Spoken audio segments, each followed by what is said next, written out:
आऊज़ु बिल्लाहि मिनश शैतानिर रजीम। बिस्मिल्लाहिर्रहमानिर रहीम। अस्सलाम वालेकुम। मैं एक देवबंदी हूँ और मैं बरेलवियों पर 5 फतवे लगाता हूँ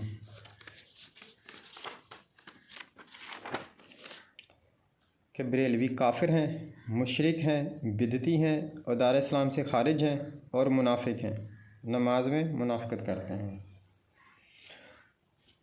तो नबी पाक सल्लल्लाहु अलैहि वसल्लम की हदीस है, जो बगैर दलील के किसी को काफिर कहेगा वो खुद काफिर हो जाएगा। अब हम यहाँ से बात शुरू करते हैं। हर चीज़ की ना एक हद होती है। ये वज़ू की हदूद है, ये रोज़े की हदूद है और ये दारा इस्लाम की हदूद है। अगर कोई बंदा वज़ू करता है तो ये वज़ू की हदूद में दाखिल हो गया।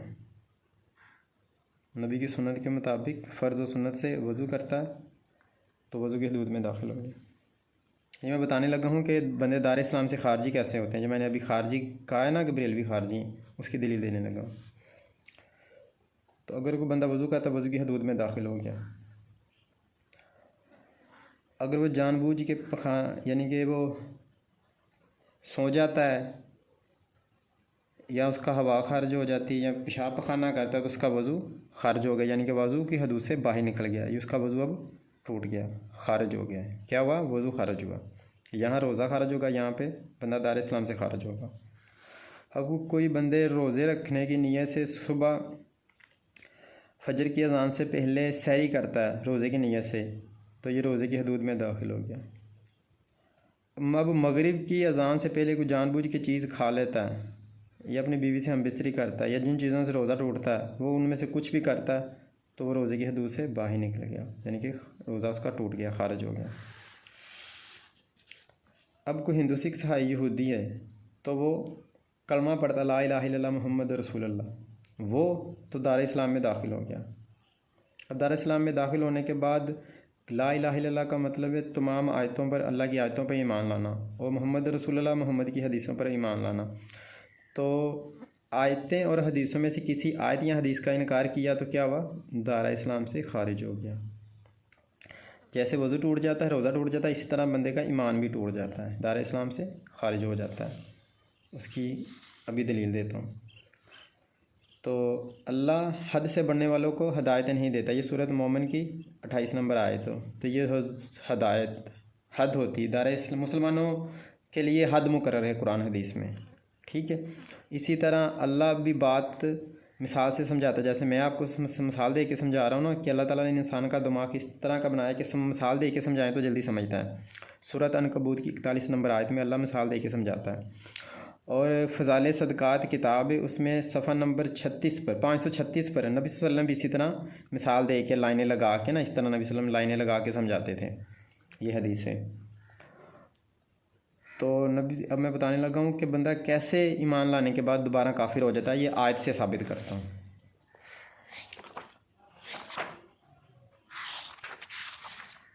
ये देखें कि बंदा आयत हदीस का इनकार करेगा, कोई ऐसी हरकत करेगा जो दीन के ख़िलाफ़ होगी, यानी कुफर शिरक बिद्दत, छोटे गुनाह की बात नहीं कर रहा, बड़े कुफर शिरक बिद्दत की बात कर रहा हूँ, तो वह दार इस्लाम से खारिज हो जाता है। ये अल्लाह ताला भी फरमाता है कि ईमान लाने के बाद फिर बंदे ऐसी हरकतों से खारिज भी हो जाते हैं दार इस्लाम से। अब ना उज़र तराशो, यकीनन काफिर हो गए तुम ईमान लाने के बाद, यानी कि ईमान लाने के बाद बंदा काफिर भी हो जाता है। तो बरेलवी काफिर हो चुके हैं। अगर हम माफ़ कर भी देंगे, अगर हम माफ़ कर भी दें एक ग्रोह को तुम में से तो ज़रूर सज़ा देंगे हम दूसरे ग्रोह को, इस बना पर कि वो मुजरिम हैं।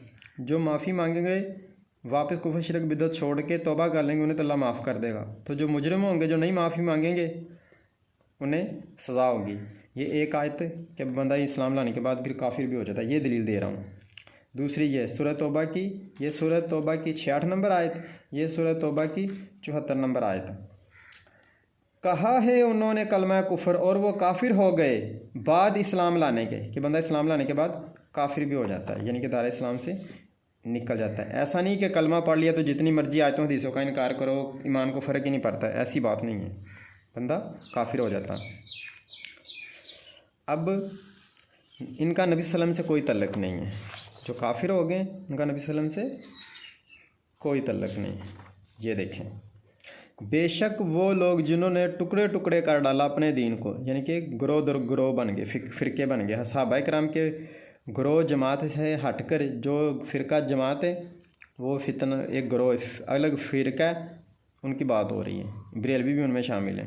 ठीक है, जो सहाबा कराम के नक्शे कदम पे चलेगा वो सहाबा कराम का हक पर होगा, जो सहाबा कराम के नक्शे कदम पर चलेगा। और मेरी 17 साल की तहकीक है, वो सिर्फ देवबंदी है। अपने दीन को और बन गए ग्रोह ग्रोह, नहीं है तुम्हें इनसे कोई वास्ता, यानी कि मोहम्मद सल्लल्लाहु अलैहि वसल्लम का इनसे कोई वास्ता नहीं, ये नबी वसल्लम के अब उम्मती नहीं रहे, दायरा इस्लाम से खारिज हो गए हैं। सूरत ये सूरह नाम की 159 नंबर आयत है। तो अब खारजी जो मरज़ई को खराजी करार दिया वो भी इसी वजह से दिया है। वो किस आयत का इनकार करते थे? सूरत अहज़ाब की आयत नंबर 40। ये देखें, ख़ातमी नबीयीन मरज़ई साहब इस आयत का इनकार करते थे, इस लफ्ज़ को नहीं से मानते थे, सिर्फ इतना इतना हरफ ख़ातमी नबी मानते थे, मगर ख़ातमी नबी नहीं मानते थे, ख़ातमी नबी नहीं मानते थे। तो इसलिए अल्लाह ताला ने इस आयत का इनकार करते हैं। तो इसी तरह ज़ुल्फ़िकार भुट्टो ने 1973 के आइन में उन्हें खारजी करार दिया, इस आयत की वजह से ऐसे खारजी करार दिया। तो अब सुनते जाएं, अगर आप बरेलवी हैं तो फिर शर्माते जाएं। अगर शर्म हो, शर्म नाम की कोई चीज़ हो तो देखें, मैं आज वाज़ह दिल से आपको साबित करूंगा कि बरेलवी जो है ना वो कुफ्र शिरक बिदअत करते हैं। यूट्यूब पर मेरा चैनल है, यूट्यूब पर कारी साहब के नाम पर, और फेसबुक पे कारी मलिक के नाम पर। अब देखें, आप मुस्लिम शरीफ में हदीस है, नबी सल्लल्लाहु अलैहि वसल्लम फरमाते हैं मेरी उम्मत यहूद व नसारा जैसे काम करेगी। मुस्लिम शरीफ की 3 नंबर जिल्द।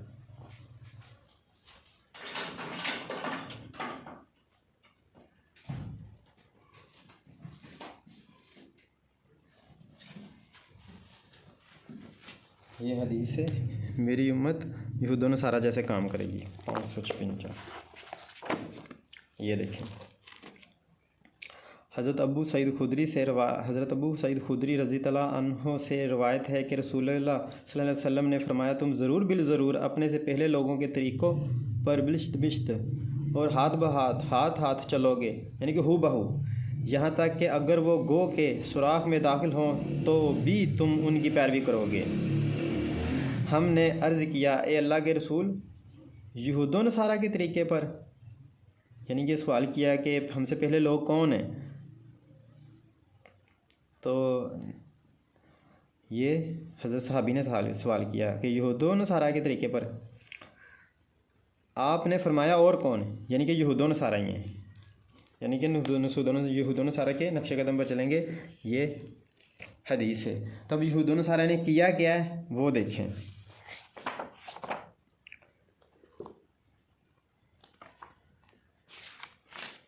यहूद व नसारा ने तौरात ज़बूर इंजील को बदला था, तो ये भी मुसलमान भी बदलते हैं। तर्जमा ये देखें, ए ईमान वालों, क्या तुम अब भी तवक्को रखते हो ईमान ले आएंगे ये लोग तुम्हारी दावत पर? हालांकि है एक ग्रोह इनमें ऐसा भी जो सुनता है कलाम अल्लाह का कलाम, फिर अदो बदल कर देता है, इसमें बाद खूब समझ लेने जानते बूझते। तो उन्होंने क्या किया था? यहूद व नसारा ने तौरात और ज़बूर को बदला था, तर्जमा बदला था उनका। ठीक है, तो नबी सल्लम कहते हैं कि मेरी उम्मत भी वही काम करेगी, जो उनके मौलवियों ने किया वो हमारे मौलवी करेंगे, जो उनकी अवाम करती है वो हमारी अवाम करेगी। ठीक हो गया। तो मैं साबित करूँगा कि ये बरेलवी जो कुरान हदीस का तर्जमा बदलते हैं। अच्छा जी, सूरह तौबा की 12 नंबर आयत है कि कुफर के इल्मदारों से जंग करो। हज़रत अबू बकर फरमाते हैं कि अगर किसी आम काफिर को मारोगे, एक काफिर को मारोगे तो एक काफिर मारने का सवाब होगा। अगर एक मौलवी को मार दोगे तो 70 काफिर मारने को सवाब होगा, क्योंकि वही तो तौरात ज़बूर इंजील का तर्जमा गलत करवाते हैं उनसे, जैसे कि हमारे मौलवी भी करवाते हैं। तो फिर क्योंकि वो गुमराह करते हैं इसलिए उन्हें मारोगे, मौलवियों को मारोगे तो 70 काफिर मारने का सवाब होगा। अगर पाकिस्तान में कानून बहुत गंदा है तो इसलिए आपने यहाँ पे सिर्फ तबलीग करनी, किसी को कत्ल नहीं करना। अब हदीस है, मुस्लिम शरीफ की 1 नंबर हदीस है।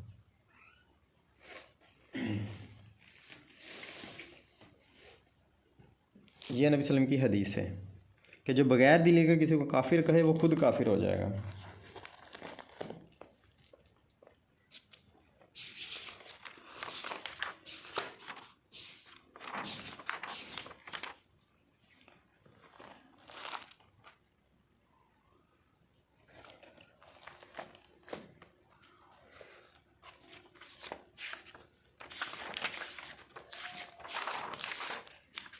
ये देखें, हज़रत इब्ने उमर रज़ियल्लाहु अन्हु फरमाते हैं कि जिस शख्स ने अपने मुसलमान भाई को काफिर कहा तो उन दोनों में से एक पर कुफर आएगा। अगर वो वाकई काफिर हो गया तो ठीक, वरना कुफर करने वाले की तरफ आएगा। यानी कि मैंने अभी बरेलवियों को काफिर कहा, मुशरिक कहा, बिदती कहा और दायरा इस्लाम से खारिज कहा। अगर मैं 100% दलील नहीं देता तो मैं ख़ुद अल्लाह की नज़र में काफिर, मुशरिक, बिदती और दायरा इस्लाम से खारिज हो जाऊँगा। हज़रत अब्दुल्ला बिन उमर रज़ियल्लाहु अन्हु से रवायत है कि रसूलुल्लाह सल्लल्लाहु अलैहि वसल्लम ने फरमाया, जब कोई शख्स अपने मुसलमान भाई को काफिर कहता है तो दोनों में से किसी एक पर यह कलमा चस्पा होकर रहता है। यानी कि अगर तो दलील दे दी तो कहने वाला नहीं होगा, अगर कहने वाले के पास दलील ना होगी तो फिर कहने वाला हो जाएगा। ये नबी सल्लल्लाहु अलैहि वसल्लम की हदीस है। ठीक है, तो मैं ये अभी साहब को दलीलें भी दूंगा कि किन किन आयत हदीस की वजह से वो काफिर हैं। अब ये मैं वीडियो बना रहा हूँ सिर्फ बरेलवी अवाम के लिए, इसलिए मैं चाहता हूँ कि कोई वहाबी अवाम या वहाबियों का मौलवी, देवबंदी अवाम या देवबंदियों का मौलवी, शिया अवाम या शियों का मौलवी, कोई भी कमेंट ना करे इस वीडियो पर। सिर्फ़ और सिर्फ बरेलवी अवाम कमेंट कर सकती है, क्योंकि ये उनके लिए वीडियो बना रहा हूँ ताकि उन्हें पता चले कि उनके मौलवी उन्हें किन किन आयतों हदीसों से गुमराह करते हैं। तो वो इंसाफ करें कि हम देवबंदी हम कुरान हदीस के मुताबिक तबलीग करते हैं या उनके मौलवी, ये उन्होंने इंसाफ करना है। जो इंसाफ नहीं करता अल्लाह उन्हें हदायत नहीं देता। ये आयत है सूरत बकरा की 258 नंबर आयत। और अल्लाह नहीं दिया करता हदायत बेइंसाफ लोगों को। यानी किसी के पास अगर कोई मामला जाए, जैसे कि मैंने अभी अपना मामला बरेलवी अवाम के आगे रखा है, तो वो अगर इंसाफ नहीं करते, जुल्म करते हैं, तो जुल्म क्या होता है? बेइंसाफ़ी होती है। बेइंसाफ़ी यानी कि जुल्म करते हैं। ठीक है, तो अल्लाह बेइंसाफ लोगों को हदायत नहीं देता।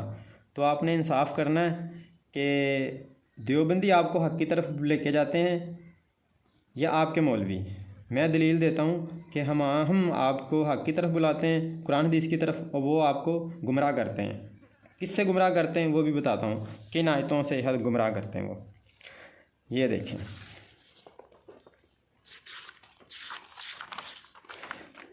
ये देखें सूरत इमरान की 7 नंबर आयत है। इन आयतों से गुमराह करते हैं। वही तो है जिसने नाजिल की तुम पर यह किताब, इसमें आयात महकमात भी हैं, वही किताब की बुनियाद है। यानी कि कुरान में कुछ आयतें महकम हैं जो असल किताब की बुनियाद हैं। जो अल्लाह ताला मेन मकसद कहना चाहता है वो महकम आयतों में होता है हुक्म। और कुछ दूसरी मुतशाबिहात हैं।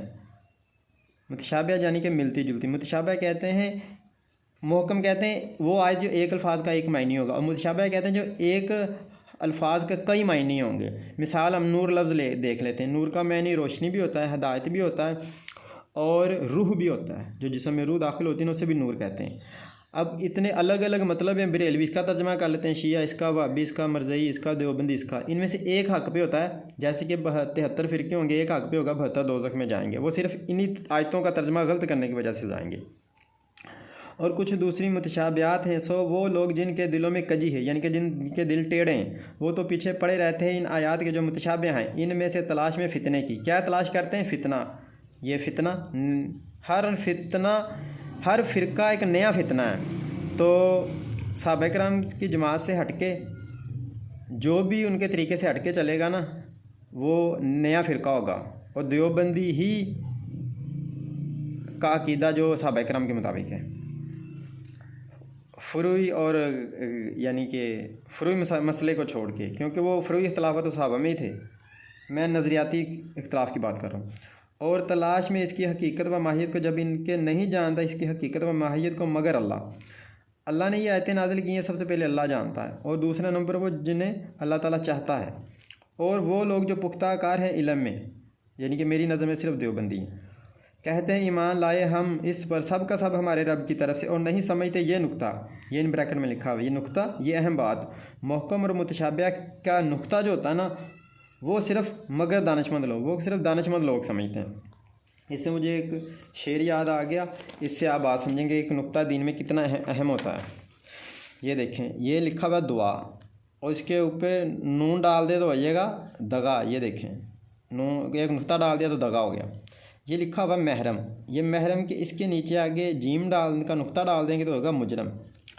हम दुआ लिखते रहे और वो दगा पढ़ते रहे, हम उसके लिए दुआ लिखते रहे और वो दगा पढ़ते रहे।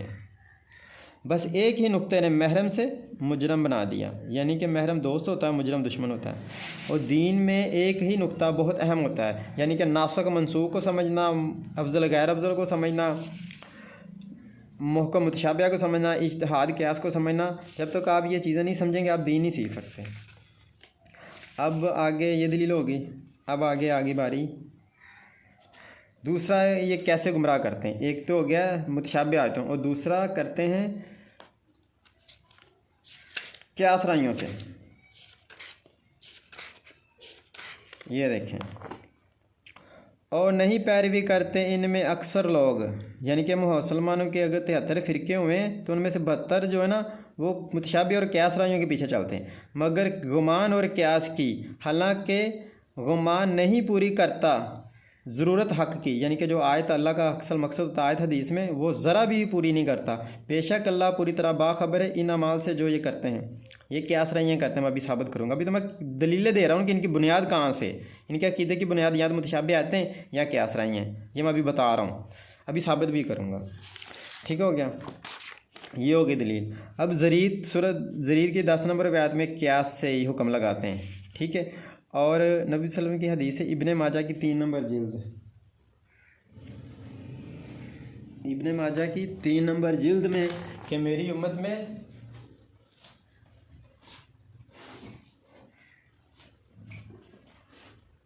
इब्ने माजा की 3 नंबर जिल्द सफ़ा नंबर 293,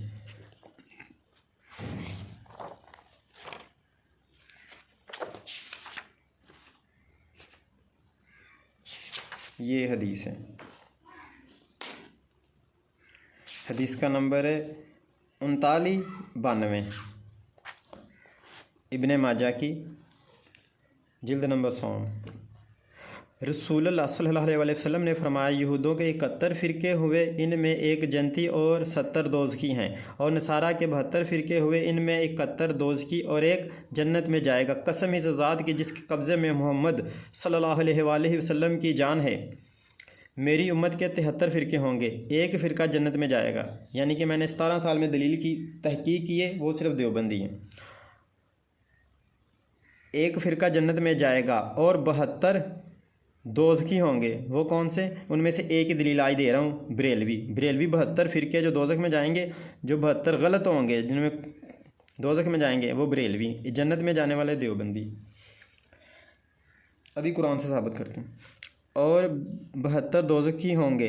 किसी ने अर्ज़ किया, ए अल्लाह के रसूल, जन्नती कौन होंगे? आप सल्लल्लाहु अलैहि वसल्लम ने फरमाया, जमात, यानी कि जो सहाबा के जमात पे होंगे, सहाबा के नक्शे कदम पर चलेंगे। जैसे कि सूरह तौबा की 100 नंबर आयत में अल्लाह ताला फरमाते हैं, मैं सहाबा से राज़ी हो गया हूँ, जो बिल्कुल सही रास्तबाजी के साथ इनके तरीके पर चलेगा, मैं उनसे भी राज़ी हो जाऊँगा। तो आप देखें कि ये नबी सल्लल्लाहु अलैहि वसल्लम ने 1400 साल पहले हदीस फरमाई थी। तो आज देखें हमारे सामने, तब कोई फ़िरका नहीं बना था। आज देखें बरेलवी, देवबंदी, वाबी, शिया, मरज़ई, कितने फ़िरके बन गए। तो इनमें से सिर्फ एक जन्नत में जाएगा, क्योंकि नबी की कही बात है वो झूठ नहीं होती। ठीक है, तो आप तहकीक करें तो आपको पता चलेगा कि आप दोज़ख में जाने वाले 72 में शामिल हैं या जो एक जन्नत में जाने वाला उनमें से हैं। तो इंशाअल्लाह ताला इस वीडियो से आपसे कुफ्र, शिरक, बिदअत निकल जाएगा। अच्छा जी, अच्छा आगे जी। अगर मिसाल के तौर पे कल आपका इस्लामियात का पेपर होगा, तो आज आप किसकी तैयारी करोगे? उर्दू की, रियाजी की कि इस्लामियात की? मिसाल है, कल अगर आपका इस्लामियात का पेपर होगा तो आज आप किसकी तैयारी करोगे? उर्दू, इंग्लिश, रियाजी की, इस्लामियात की? ज़ाहिर है कि इस्लामियात की करोगे। तो यही बात अल्लाह ताला ने सूरत ज़ुखरफ़ की 44 नंबर आयत में फ़रमाई है, और दर हकीकत ये किताब एक शर्फ़ है तुम्हारे लिए, यानी नबी सल्लल्लाहु अलैहि वसल्लम के लिए, और तुम्हारी कौम के लिए, यानी कि मुसलमानों के लिए। अन करीब इसके मुतल्लिक़ तुमसे जवाबदही होगी, यानी कि हमसे क़यामत वाले दिन कुरान के बारे में सवाल जवाब पूछे जाएंगे। वहाँ मैट्रिक, FA, BA के नहीं पूछे जाएंगे। तो इसलिए जो जहाँ वहाँ पर फेल हो गया वो दोज़ख में जाएगा, जो जवाबदही में पास हो गया वो जन्नत में जाएगा। अब हदीस है तिरमिज़ी में, हदीस नंबर है 1320, कब्र में 3 सवाल होंगे। कब्र में 3 सवाल होंगे। एक, मन रब्बू का, तेरा रब कौन है। जो अल्लाह के अलावा किसी और को हाजत रवा समझता है वो गलत जवाब देंगे, वो दोज़ख में चले जाएंगे। दूसरा सवाल होगा, मन रब नबियों का, तेरा नबी कौन है। तो जो अहमद कादियानी मरज़ई हैं वो हम हज़रत मोहम्मद सल्लल्लाहु अलैहि वसल्लम को आखिरी नबी नहीं मानते, वो भी गलत जवाब देंगे, वो दोज़ख में चले जाएंगे। तीसरा सवाल होगा, मन दीनू का, तेरा दीन क्या है। जिनका दीन कुरान हदीस से हटके होगा, बिद्दत होगा, कुफर शिरक बिद्दत होगा, तो वो भी दोज़ख में चले जाएंगे। अभी मैं साबित करूँगा कि ये बरेलवी हैं। अच्छा, जो हमारे इख्तलाफात होंगे, तमाम इख्तलाफ के फ़ैसले क़यामत वाले दिन होंगे। तमाम इख्तलाफात के क़यामत वाले दिन होंगे फ़ैसले। ये हाजी की 17 नंबर आए थे। और तमाम फ़ैसले होंगे कहाँ से, कुरान से होंगे। हमारे जो मुसलमानों के आपस में इख्तलाफात हैं ये कुरान से फ़ैसले होंगे। तमाम इख्तलाफ के फ़ैसले कुरान से होंगे। निसा की 17 नंबर आए थे। और अब सोचें आप कि हम नबी पाक सब, हम इतने गुनाहगार हैं कि हमें एक नबी सल्लल्लाहु अलैहि वसल्लम की शफाअत का आसरा है कि वो हम गुनाहगारों की सिफारिश करेंगे तो हम अल्लाह ताला हमारे गुनाह माफ़ कर देंगे। सिर्फ गुनाह की बात, कुफर शिरक बिद्दत की बात नहीं कर रहा, क्योंकि वो अल्लाह ताला माफ़ नहीं करता जब तक कि इंसान छोड़ ना दे। इसलिए वीडियो बना रहा हूँ ताकि इसे छोड़ दें आप। तो अब जो सिफारिश करेगा अगर वो ही शिकायत कर दे तो सोचिए आपका क्या हाल होगा। ये देखें सूरत फुरकान की 30 नंबर आयत। और नबी सल्लल्लाहु अलैहि वसल्लम क़यामत वाले दिन शिकायत करेंगे। किन लोगों की शिकायत करेंगे आप खुद देख लें कि आप उनमें से तो नहीं हैं। कुरान को समझने का एक बेहतरीन असूल है कि अगर कुरान ये कहे कि ये लोग, ये काम करने वाले लोग जन्नत में जाएंगे, तो आप देखें कि आप वो काम करते हो कि नहीं करते। अगर कुरान कहे कि ये काम करने वाले दोज़ख में जाएंगे, तो आप देखो आप में वो काम तो नहीं है। कुरान को जब कुरान पढ़ा जा रहा हो तो इससे ये आपसे मुखातब हो रहा है, ये किसी हिंदू से या यहूदी से मुखातब नहीं हो रहा। उनकी सिर्फ मिसालें दी जा रही हैं कि उन्होंने वो गलत काम किए तो उन्हें दोज़ख में डाला जाएगा। तो अगर हमें उनकी बातें बताकर इबरत नसीहत दी जा रही है, और बाद जाहिल कहते हैं नहीं जी ये आयत यहूद व नसारा के लिए है, ये कुरान यहूद व नसारा के लिए नहीं है, हमारे लिए इबरत है। हमें उनकी मिसाल दे के समझाया जा रहा है। तो जाहिल को लोग कहते हैं नहीं नहीं ये बात उनके लिए। बहरहाल आप समझें कि जिनकी शिकायत लगाई जाएगी वो कौन लोग हैं, वो आप तो नहीं, वो ये देखें आपने। और कहेगा रसूल, ए मेरे रब यकीनन मेरी कौम ने बना लिया था इस कुरान को निशाना तज़हीक और छोड़ रखा था, यानी कि कुरान को छोड़ रखा था, यानी कि कुरान को समझ के नहीं पढ़ते। कुरान को समझ के ना पढ़ने वालों को कि नबी सल्लम क़यामत वाले दिन शिकायत लगाएंगे। और कुरान का आयत तर्जमे में लिखा है कि कुरान को समझ के पढ़ना चाहिए, कुरान की एक आयत है। तो आप देखें अब कुरान को समझना, अगर कोई समझना चाहता है तो कुरान को कैसे समझाएगा, कुरान को तफसीर से समझा जाएगा, क्योंकि तफसीर में लिखा होता है कौन सी आयत कब क्यों किस वजह से नाज़िल हुई है, तब दीन को समझा जा सकता है। उनके तफसीर के बगैर कोई बंदा कुरान हदीस को नहीं समझ सकता। अब इतनी ज़्यादा तफसीरें तो आप कौन सी तफसीर लोगे। तफसीर आप लो तफसीर इब्ने कसीर, जो दुनिया की सबसे बड़ी तफसीर है, उम्मे तफसीर इसे कहते हैं। अब इसे ये क्यों पढ़नी, ये मैं क्यों रेकमेंड कर रहा हूँ, ये सुने। जो इमाम अबू हनीफ़ा ने तफसीर लिखी, हज़रत अली ने तफसीर लिखी, हज़रत इब्ने अब्बास ने तफसीर लिखी, जिन लोगों ने भी सहाबी और ताबी तबा ताबीन में जो अच्छी तफसीरें लिखी गई वो सारी तफसीरें इकट्ठी करके इसमें रख दी गई हैं। इसलिए कहते हैं इसे यानी कि तमाम तफसीरों की माँ है उम्मे तफसीर। इसलिए अभी भी ये खाना काबा में पढ़ाई जाती है, खाना काबा मक्का मदीना में यही पढ़ाई जाती है। तो अगर आप देख लें, अगर आप कुरान को छोड़ रखा है तो फिर नबी सल्लम आपकी शिकायत करेंगे तो फिर आपका क्या हाल होगा, आप खुद सोच लें। माफ़ी नहीं होगी, क्योंकि जिसकी नबी सल्लम शिकायत करेंगे सोच लें उनकी माफ़ी नहीं होगी। ये बात अपने जहन में बिठा लें, क्योंकि अगर कोई गुनाह करता है तो उसकी माफ़ी हो जाएगी। नबी सल्लम गुनाह की कोई ऐसे गुनाह होंगे कि जिनकी नबी सल्लम सिफारिश करेंगे, मगर कोई ऐसे गुनाह होंगे कि नबी सल्लम शिकायत करेंगे। बस आप जिनकी शिकायत करेंगे उनसे बचें। ये देखें, ये भी वही बात है। और वो लोग जो हमारी निशानियों से गाफिल हैं, निशानी यानी कि आयतें, अन आतीन गाफिल होना, जो आयतों से गाफिल हैं, जिन्होंने कुरान को छोड़ रखा है, यही है वो लोग के ठिकाना उनका जहन्नम। अब आप देखेंगे आप कुरान की आयतों से गाफिल हैं कि नहीं गाफिल, आपने अपना मुआजना खुद करना है। अगर आपको पता है कि आप मुकम्मल कुरान को जानते हैं, आपका अकीदा भी कुफर शिरक बिद्दत से पाक है, तो फिर ये आपके लिए नहीं, वरना ये आपके लिए है।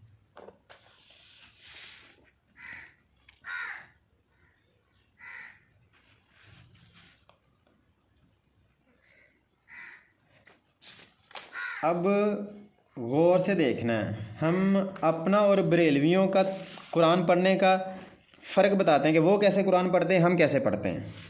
मैंने बताया ना कि मुतशाबे आयतों में क्या सराइयों से तर्जमा गलत होता है। अभी बताऊंगा किन किन आयतों का तर्जमा गलत किया है। तो ये देखें हम किस तरह पढ़ते हैं। हम कुरान को इस तरह पढ़ते हैं, और वो लोग जिन्हें अगर नसीहत की जाती है अपने रब की आयत सुनाकर तो नहीं गिरते इस पर बहरे और अंधे बनकर, बल्कि गौर व फिक्र करते हैं, गौर से सुनते हैं, तहकीक करते हैं, क्योंकि अल्लाह की एक आयत है कि तहकीक करने वाले कामयाब हैं। तो हम बरेलवियों की तरह नहीं है कि हमें कोई भी को कुरान का तर्जमा बता के गलत करके तो हम उस पर ईमान ले आए। नहीं, हम तहकीक करते हैं कि 72 फ़िरक़ों ने जो तर्जमा गलत किया ये उनका तर्जमा तो नहीं, जो असल तर्जमा है, जो खाना कबा में भी असल पढ़ाया जाता है, असल तर्जमा जो वो, तो फिर हम मानते हैं।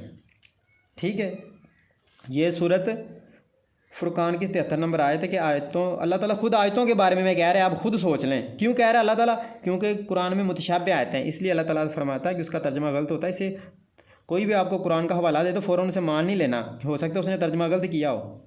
ये बात हो रही है। अच्छा, तो अब ये इनकार करते हैं क्यों, इसकी वजह क्या है, इसकी अब वजह बताने लगा। इनकार करने की वजह के बात इनकी समझ में जो नहीं आती उसका इनकार करते हैं। ये आयत, ये बात अल्लाह ताला फरमाते हैं, हकीकत यह है कि झुटलाया उन्होंने उन बातों को जो नहीं आई गिरफ्त में उनके इल्म की।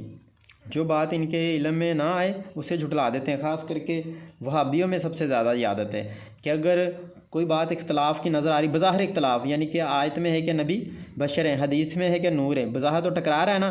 कोई कहते हैं जी हम बशर को मानते हैं, आयत को हदीस को नहीं मानते। कोई कहते हैं हम हदीस को मानते हैं कि नबी नूर है, बशर वाली आयत को नहीं मानते। इसका इनकार करो या इसका इनकार करो, दोनों में से जिसका इनकार करोगे बंदा काफिर हो जाएगा।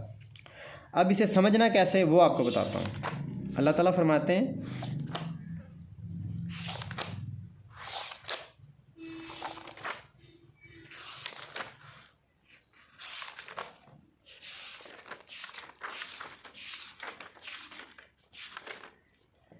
ये देखिए, क्या ये लोग ज़रा भी गौर नहीं करते कुरान में, और अगर कहीं होता ये गैर अल्लाह की तरफ से तो ज़रूर पाते ये इसमें बहुत ज़्यादा इख्तलाफ, यानी कि बहुत ज़्यादा इख्तलाफ पाते अगर गैर अल्लाह की वजह के गैर अल्लाह की तरफ से ये होता। ये अल्लाह की तरफ से इसमें कोई इख्तलाफ नहीं। ये जो लफ्ज़ है ना बहुत ज़्यादा, ये जो बज़ाहिर थोड़ा सा इख्तलाफ नज़र आ रहा है ना, एक तो वो जाहल मौलवियों की गलत समझने की वजह से इख्तलाफ है, और कुछ जो इख्तलाफ है वो नासख मनसूख का है कि एक बार जगह पे लिखा है कि शराब हलाल है, दूसरी आयत में लिखा है कि शराब हराम है। जो पहले वाली आयत हलाल है वो मनसूख होगी, दूसरी आयत ने आगे से मनसूख कर दिया। ये कुछ इख्तलाफ है, और कुछ बज़ाहिर इख्तलाफ नज़र आता है, हकीकत में इख्तलाफ नहीं होता, जैसे कि नूर और बशर का। ठीक है, ये अकीदे का, जो जहाँ पे अकीदे का मसला होगा वो आयत हदीस मनसूख नहीं होती। जो अमल करने का मसला होगा किसी चीज़ों पर वो नासख मनसूख होती रहती हैं। अच्छा, बिस्मिल्लाह। और जब आती है उनके पास कोई बात अमन की या खौफ की तो नशर कर देते हैं, यानी कि इन्होंने पता चल गया है कुरान च लिखा नबी बशर है, हदीस च नूर लिखा, आपस च टकरा रही हैं तो रौला पाना शुरू कर देंगे ने। तो अल्लाह ताला की फरमाते ने इसको, हालांकि अगर पहुँचाते इसको रसूल के पास, नबी सल्लम को मसला पूछते क्या इख्तलाफ की किस तरह है दूर करके दें। नबी सल्लम फिर तुहानू तदबीक मंतक हर हाल ना जो कुरान के असूल ने इख्तलाफ ख़त्म करके देंगे। अब नबी सल्लम तो यहाँ पे नहीं, वो तो अपनी कब्र में ज़िंदा है, तो अब नबी सल्लम की हदीसें देखी जाएंगी। अगर हदीसों से भी मसला हल नहीं होता तो फिर अल्लाह ताला ने आगे भी फरमाया हुआ है कि फिर क्या करना है। फिर अल्लाह ताला फरमाता है अच्छे इल्म वालों से पूछो, या अपने साहब इख्तियार लोगों तक तो इसकी तहकीक करते वो लोग जो नतीजा अक्स करने की सलाहियत रखते हैं। ये सिर्फ देवबंदी हैं। इनमें से और अगर होता फ़ज़ल अल्लाह का तुम पर और रहमत इसकी तो ज़रूर पैरवी करने लग जाते तुम शैतान की, मगर थोड़े बच जाते। थोड़े क्या होते, थोड़े बच जाते, यानी कि 73 फ़िरक़ों में से 72 दोज़ख में जाएंगे और एक जो बच जाएगा। अब मैं बार बार देवबंदियों की अच्छाई बयान कर रहा हूँ, बरेलवियों की बुराई, तो इंशाअल्लाह ताला पूरी वीडियो देखेंगे आपको खुद ही समझ आ जाएगी। अब क्या होता है, दाऊद की हदीस नंबर 3,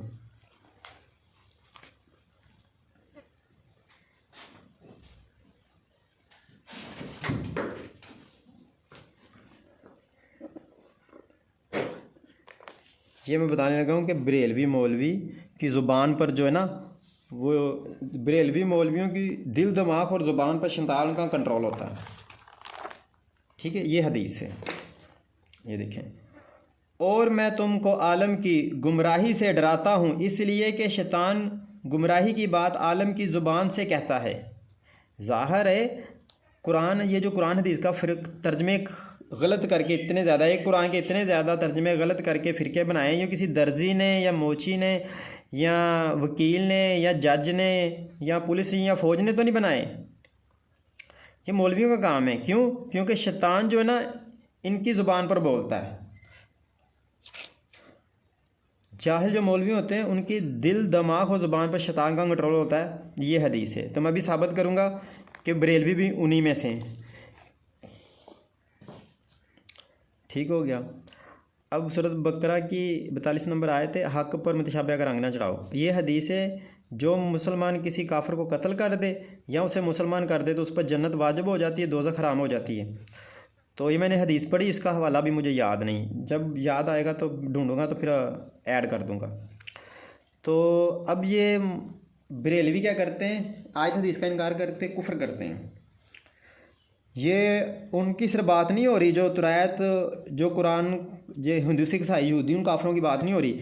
जो इस आयत हदीस का इनकार करेगा, कलमा गो बज़ाहिर कलमा पढ़ा होता है मगर आयत का इनकार करते हैं, वो भी काफिर है, यानी कि दार इस्लाम से खारजी है और खारजी को कत्ल करना सवाब है। मगर आपसे एक रिक्वेस्ट है कि आप पाकिस्तान में किसी को भी कत्ल ना करें। पाकिस्तान का कानून इंतहाई घटिया जलील तरीन कानून है। ये आपको अप्रिशिएट करने के बजाय, शाबाश देने के बजाय सजाए मौत दे देंगे।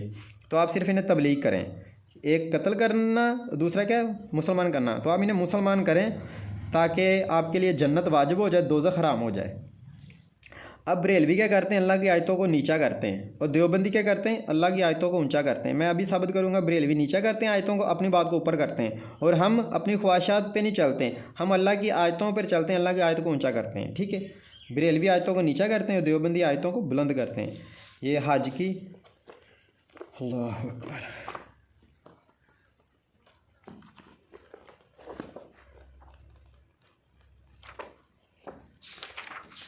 ये अल्लाह ताला फरमाते हैं, और वो लोग जो कोशिश करेंगे हमारी आयत को नीचा दिखाने की, ऐसे ही लोग अहले दोज़ख हैं। अब नीचा कैसे दिखाते हैं ये आपने गौर से देखना है, नीचा कैसे दिखाता है। ये देखें, आयत में लिखा है कि सिर्फ अल्लाह हाज़िर नाज़िर है। बरेलवी कहते हैं नहीं, हज़रत मोहम्मद सल्लल्लाहु अलैहि वसल्लम भी हाज़िर नाज़िर हैं। ये आयत को नीचा दिखाना है और अल्लाह के बराबर करना है, शिरक है। आयत का इनकार, आयत को नीचा करना, ये करते नीचा। आयत को ना मानना कुफर और शिरक भी। ये देखें,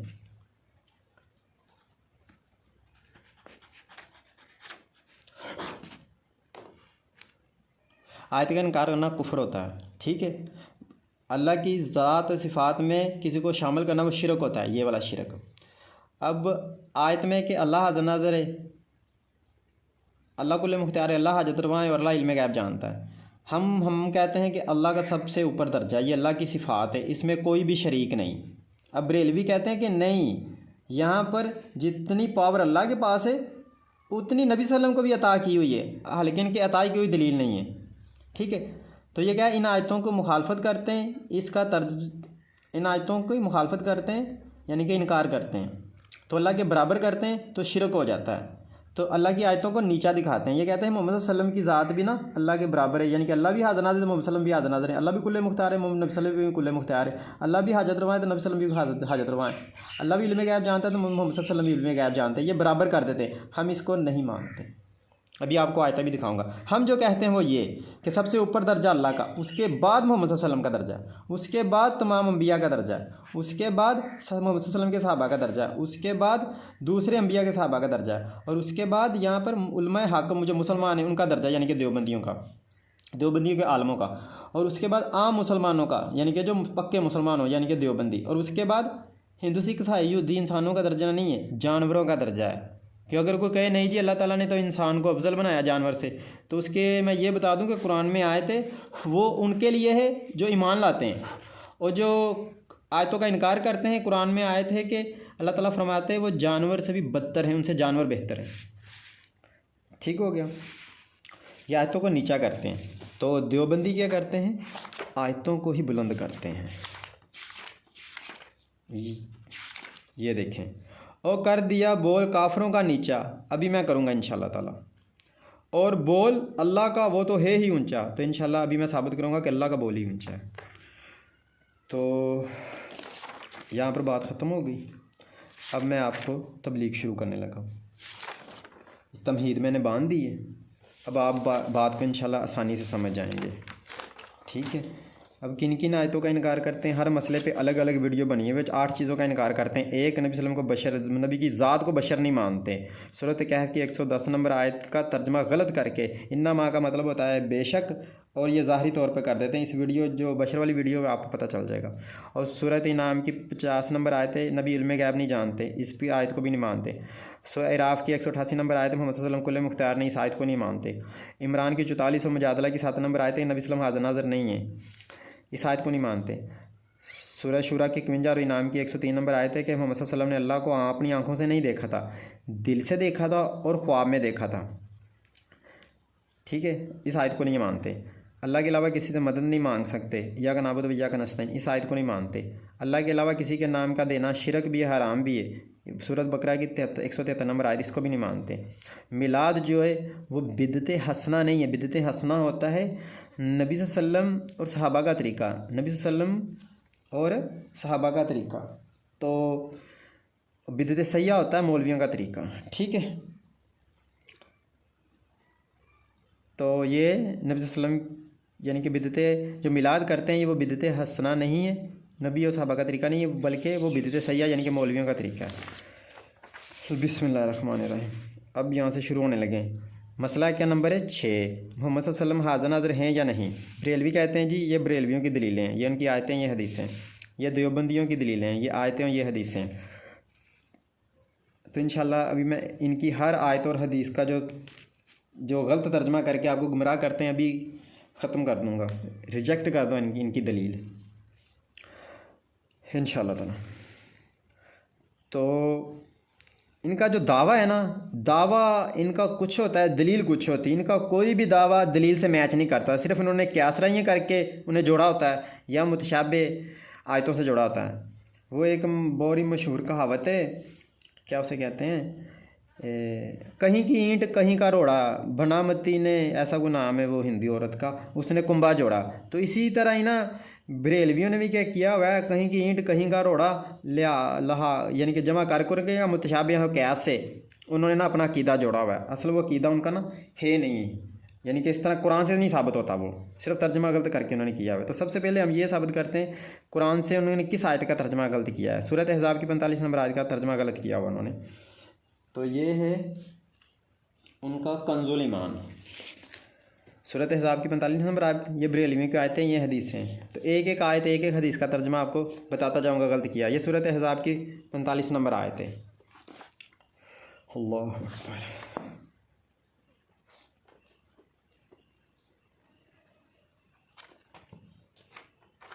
ये देखें, ए गैब की खबरें बताने वाले नबी। ठीक है, नबी गैब की खबरें बताने वाले होते हैं। ठीक है, अल्लाह जानने वाला और नबी बताने वाले, ये तो ठीक है। पर यहाँ पे ठीक है, और जगह पे गलत भी कर देते हैं। बेशक हमने तुम्हें भेजा हाज़िर नाज़िर और खुशखबरी देता और डर सुनाता, यानी कि नबी सल्लम को भेजा है हाज़िर नाज़िर। तो क्या है, शाहिद यानी कि गवाह, यानी कि वो कहते हैं गवाह तो वही होता है ना जो सामने देखे, तो हाज़िर नाज़िर उसे ही कहते हैं कि वो जो देखे मौजूद हो, तो जो खुद देखे उसे हाज़िर नाज़िर कहते हैं। तो इसलिए इन्होंने यहाँ पर हाज़िर नाज़िर कर दिया, गवाह का तर्जमा हाज़िर नाज़िर कर दिया, जो कि अल्लाह की सिफ़ात है, वो नबी सल्लल्लाहु अलैहि वसल्लम में कन्वर्ट कर दी, शिरक किया। अब मैं बताऊँगा इसका असल तर्जमा ये नहीं है, ये आपने गौर से देख लिया। अब आपको बताता हूँ, गवाह यानी कि हाज़िर नाज़िर, और ये हाज़िर नाज़िर होना अल्लाह की सिफ़ात है, ये किसी और में कन्वर्ट करेंगे तो शिरक होगा। ये एक मुतशाबिह आयत है, इसका अब आपको असल तर्जमा भी बताऊँगा। ये मुतशाबिह आयत है, इन्होंने तर्जमा गलत किया है। अब आपको असल बताता हूँ, मुतशाबिह यानी कि आपको एक बार फिर बता दूँ, क्योंकि आधे घंटे पहले बताया था, हो सकता है आपके जहन से निकल गया। मुतशाबिह होता क्या है?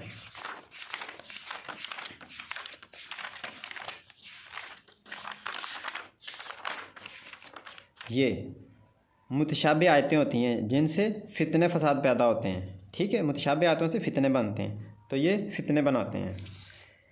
अब ये इनका तर्जमा, अब असल तर्जमा क्या है वो आपको बताने लगा।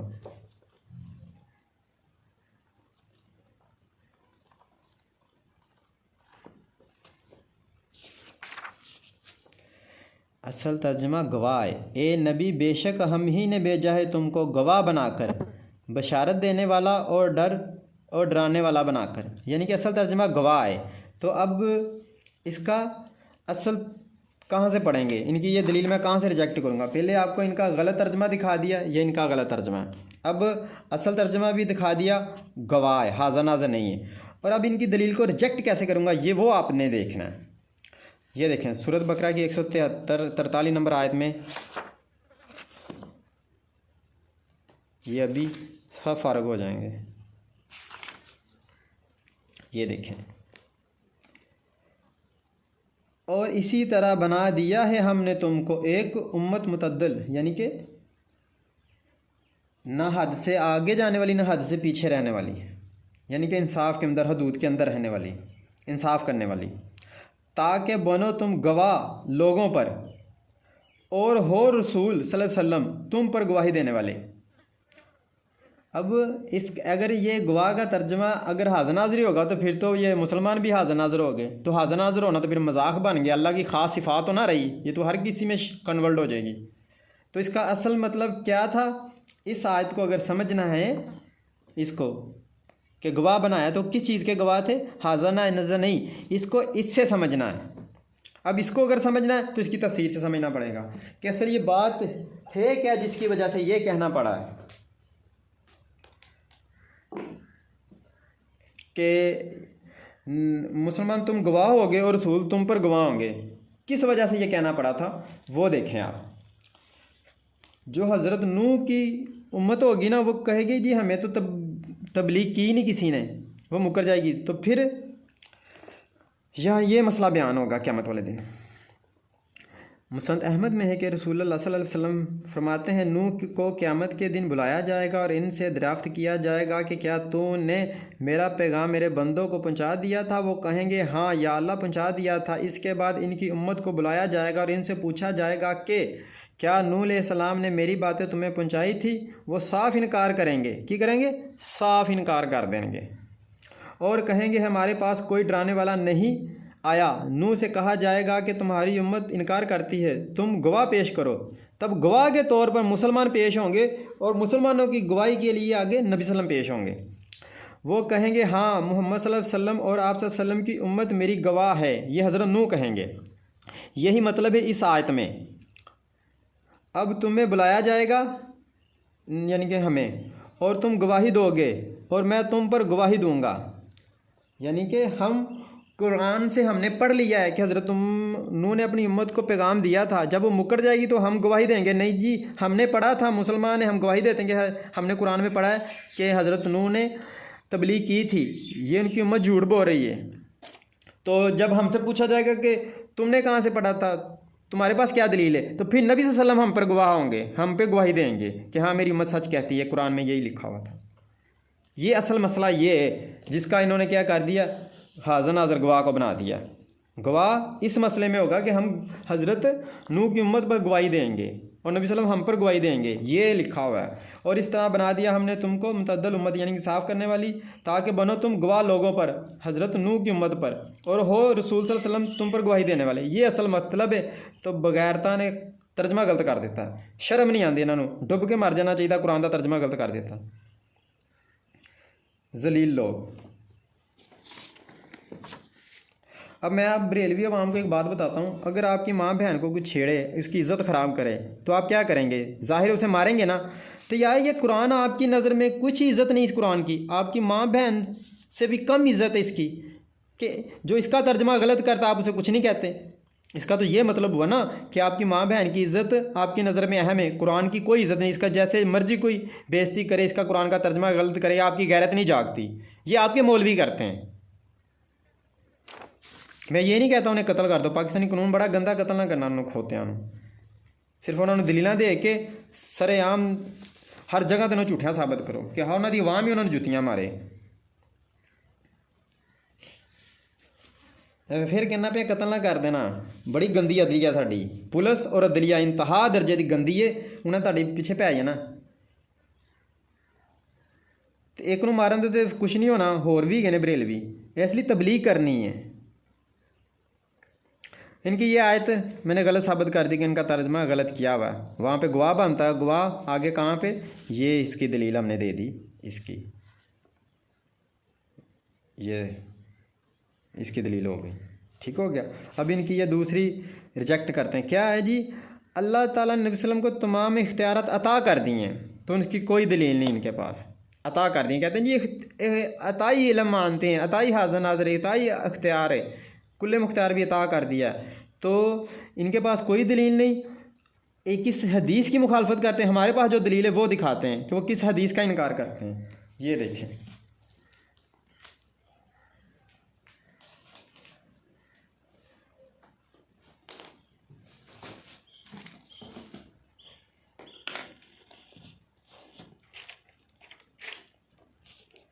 जो कहते हैं कि नबी सल्लल्लाहु अल्लाह ताला ने नबी वसल्लम को अपना कुछ ताकतें, कुछ चीज़ें अता कर दी, इल्मे गैब अता कर दिया, हाज़िर नाज़िर होना अता कर दिया, कुल्ले मुख्तार होना अता कर दिया, तो वो सब बकवास करते हैं। इस हदीस से पता चल जाएगा। ये देखें, हमारा ईमान क्यासराइयों पर नहीं बल्कि आयत हदीस पर। ये देखें हदीस में क्या लिखा है, और जिसने ये गुमान किया कि अल्लाह ताला ने बंदे को अपनी कोई हुकूमत या कुदरत यानी कि ताकत, यानी कि कुदरत में से हाज़िर नाज़िर होना भी है, अपना इल्मे गैब जानना भी है, मुख्तार कुल होना भी है, मुंतकिल कर दी। जिसने ये किया, जिसने ये गुमान किया, ये सोचा, ये बात की कि अल्लाह ताला ने, और जिसने ये गुमान किया कि अल्लाह ताला ने बंदे को अपनी कोई हुकूमत या कुदरत मुंतकिल कर दी यानी कि अता कर दी, तो इसने कुफ़र किया। तो ये बरेलवी कुफ़र करते हैं, ये दिन रात अताई अताई अताई अताई करते रहते हैं ना, ये कुफ़र करते हैं। ये दलील हो गई। इनकी इस बात को रिजेक्ट कर दिया इस दलील से। फिर आपकी 54 नंबर आयत में की तफसीर में वो हदीस है। अब ये कहते हैं कि देखें जी, अल्लाह ताला फरमाते हैं कि आपने नहीं देखा अल्लाह ने हाथी वालों के साथ क्या किया। ये देखें सूरह फील,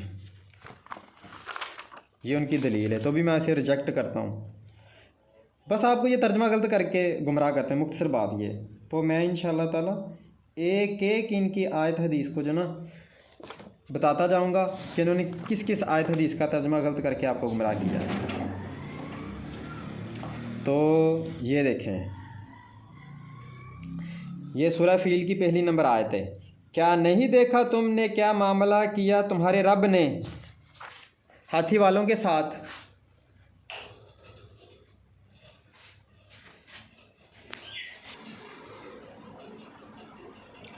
ये बरेलवियों की दलील है कि नबी सल्लल्लाहु अलैहि वसल्लम हाज़िर नाज़िर हैं।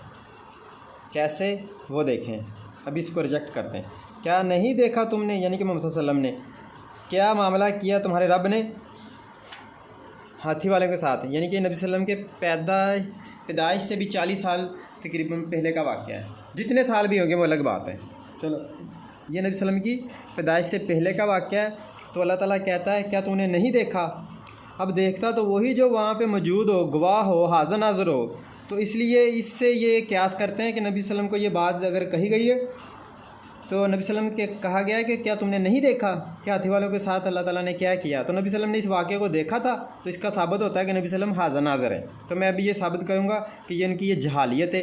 इस आयत से ये इस तरह मतलब लेना, क्यों, ये उनकी दलील है। अभी रिजेक्ट करता हूँ। ये देखें, अगर वो हाज़िर नाज़िर है तो फिर काफिर भी हाज़िर नाज़िर है। अगर नबी सल्लल्लाहु अलैहि वसल्लम हाज़िर नाज़िर है तो गौर से सुनना, क्योंकि अल्लाह ताला क्या कह रहा है वो गौर से सुनना बाप ने। ये इनकी ये दलील अभी रिजेक्ट करता हूँ। कहाँ से, अंबिया की 30 नंबर आयत।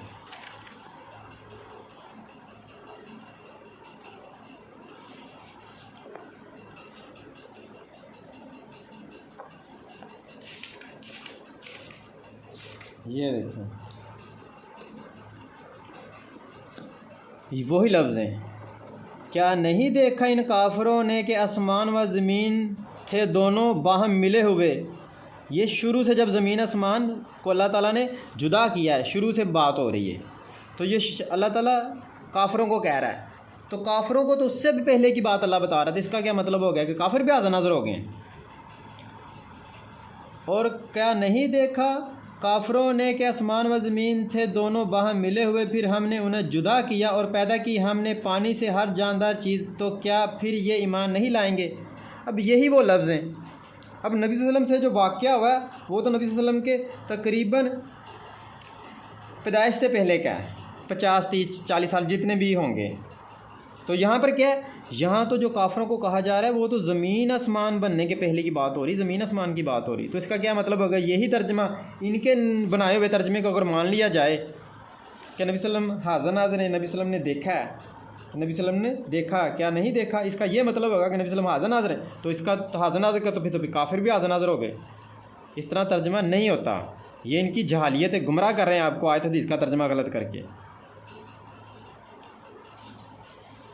ये 3 नंबर, ये इसकी भी दलील हो गई, एक की होगी, इसकी होगी और इसकी भी हो गई। अब इनके पास क्या दलील बची है, ये भी इनकी रिजेक्ट कर दी, ये भी अब ये बची अनफाल की 33 नंबर आयत, अनफाल की 33। इंशाल्लाह इनकी कोई दलील नहीं छोड़ूंगा, इनकी हर तवील, दलील नहीं असल में वो तवीलें हैं, इनकी हर तवील को रिजेक्ट करके बताऊंगा कि किस तरह बरेलवी कुरान हदीस का तर्जमा गलत करके अवाम को गुमराह करते हैं।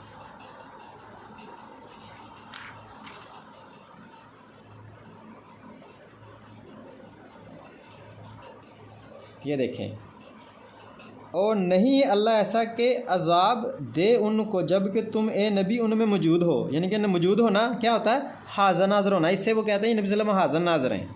अब गौर से देखें, ये मामला दुनियावी है। और नहीं है अल्लाह अजाब देने वाला इन्हें जबकि अस्तग़फ़ार, कुछ अस्तग़फ़ार अस्तग़फ़ार करते हैं, यानी कि कुछ लोग तौबा करते हैं।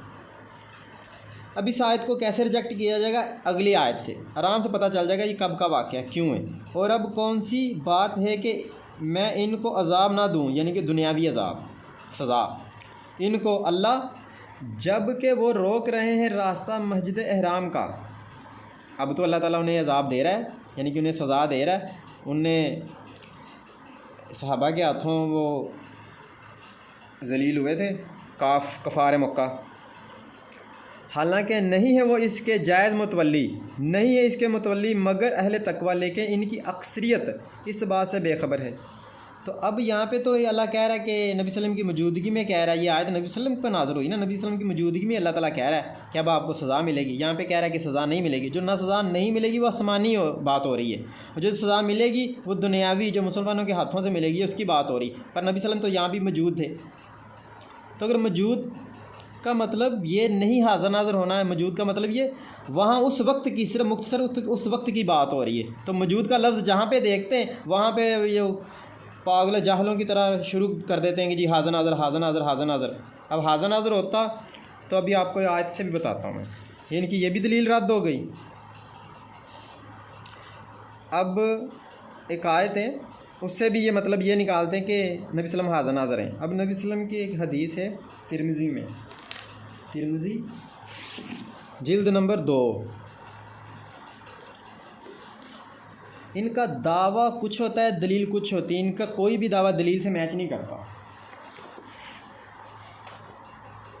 ये देखें, ये नबी सल्लम से सवाल हुआ है कि नबी सल्लम आपको अल्लाह ताला ने कब नबूवत मिली, तो नबी सल्लम ने आगे क्या जवाब देते हैं, गौर से सुने।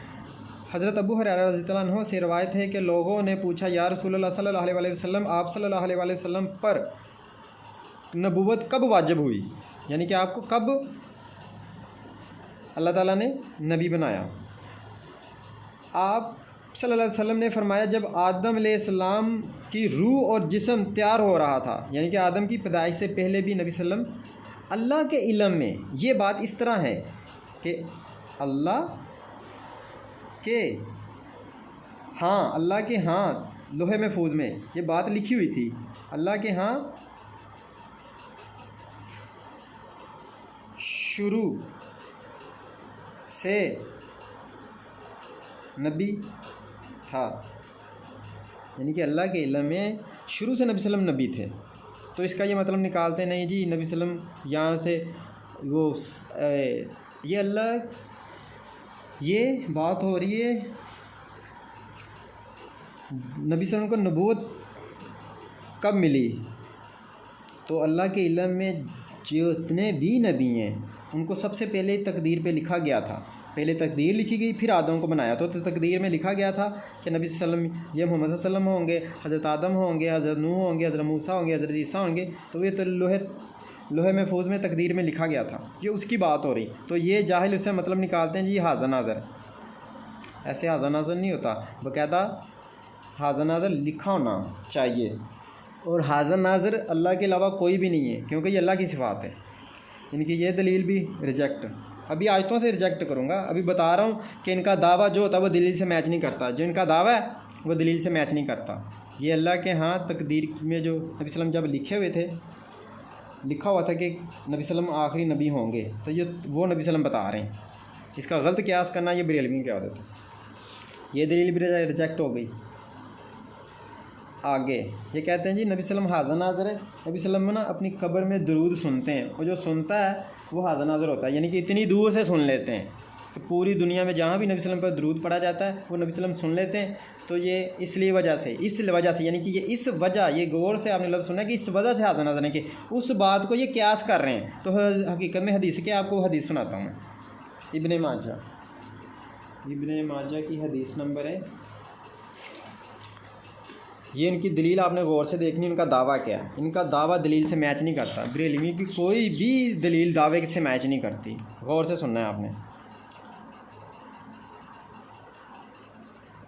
हज़रत अबू दरदा रज़ियल्लाहु अन्हु फरमाते हैं कि रसूलुल्लाह सल्लल्लाहु अलैहि वसल्लम ने फरमाया, मुझ पर जुम्मे के रोज़ बकसरत दरूद पढ़ा करो, क्योंकि इस रोज़ फ़रिश्ते हाज़िर होते हैं। क्या होता है?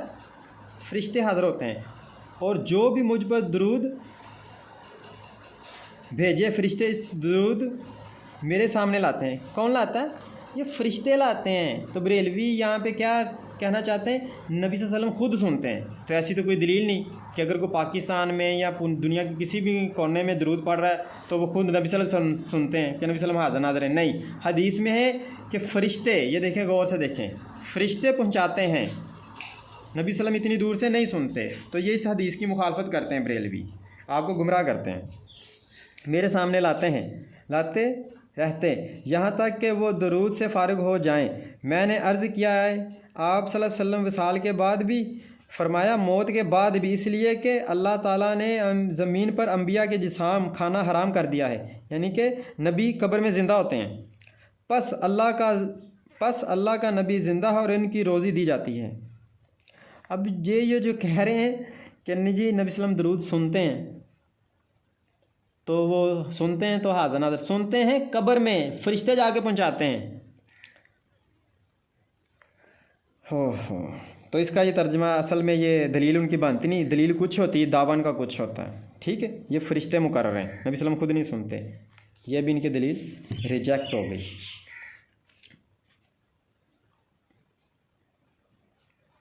ठीक हो गया। आगे आखिरी दलील इनकी इब्ने माजा की 1 नंबर जिल्द 386।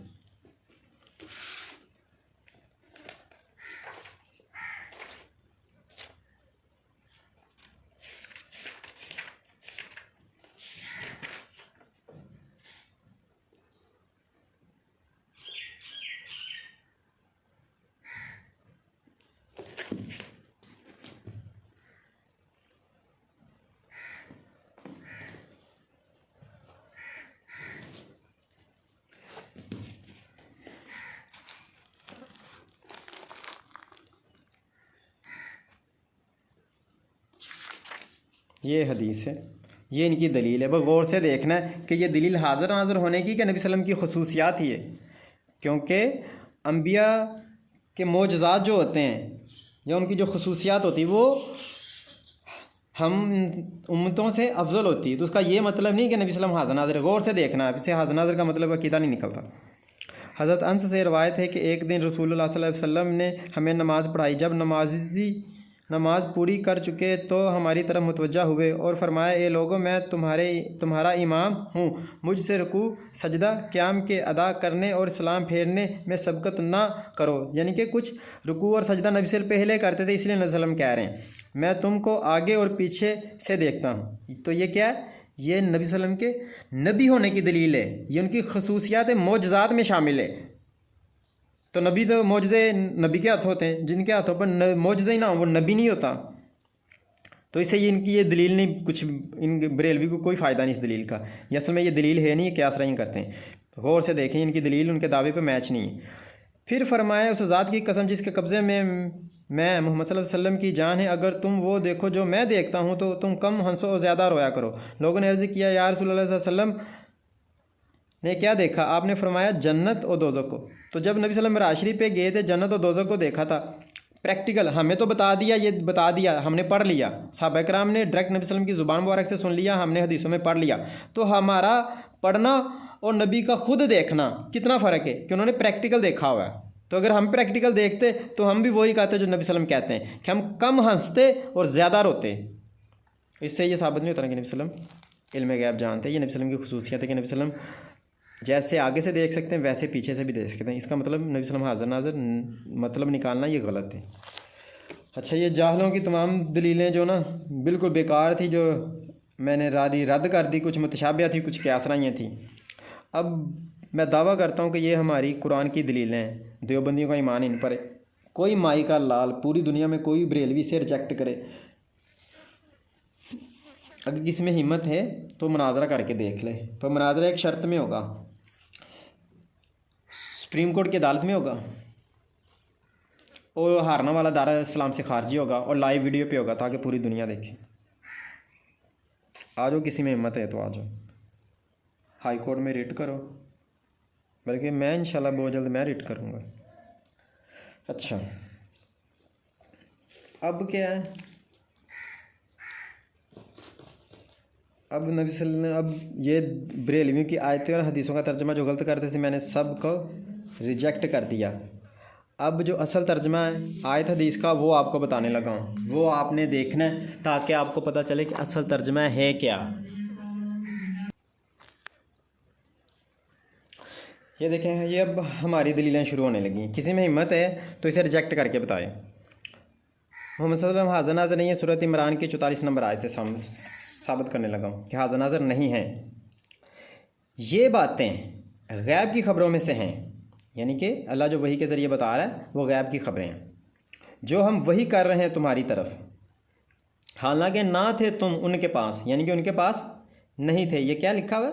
नहीं थे उनके पास, यानी कि हाज़िर नाज़िर नहीं थे, जबकि वो डा रहे थे अपने कलम कुरानदाजी के लिए कि इनमें कौन सरप्रस्त बने मरियम का, और ना थे तुम, यानी कि यहाँ भी ना थे तुम, देखें गौर से, ना थे, ना थे, ना थे उनके पास, यानी कि हाज़िर नाज़िर नहीं थे जब वो आपस में झगड़ रहे थे।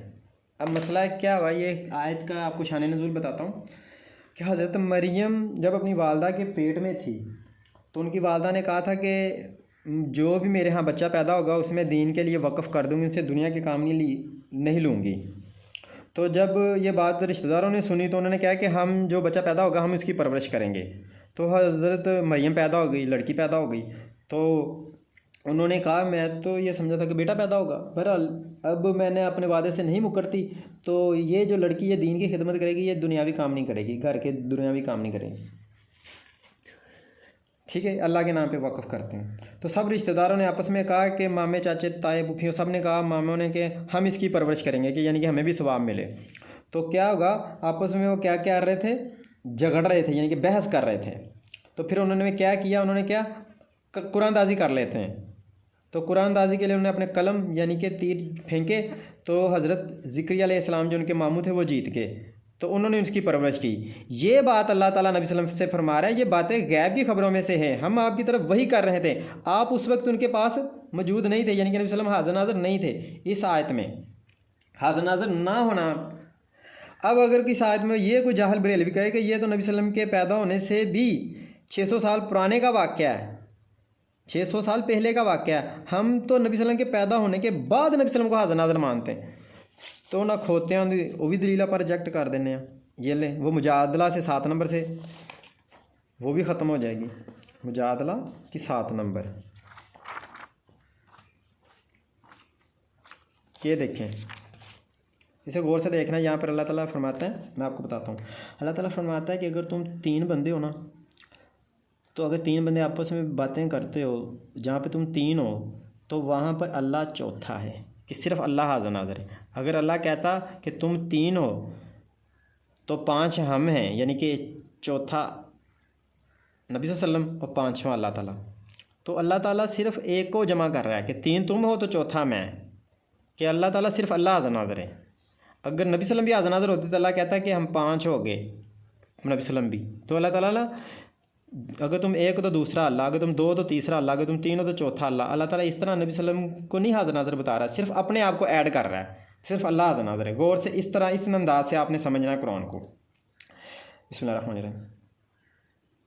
क्या तुमको खबर नहीं कि अल्लाह जानता है हर वो बात। ये जानते का लफ्ज़ सिर्फ अल्लाह के लिए लगता है, और नबी सल्लम के लिए जब जानते का लगा होगा वहाँ हद तक लगा होगा, हद मुकर्रर है।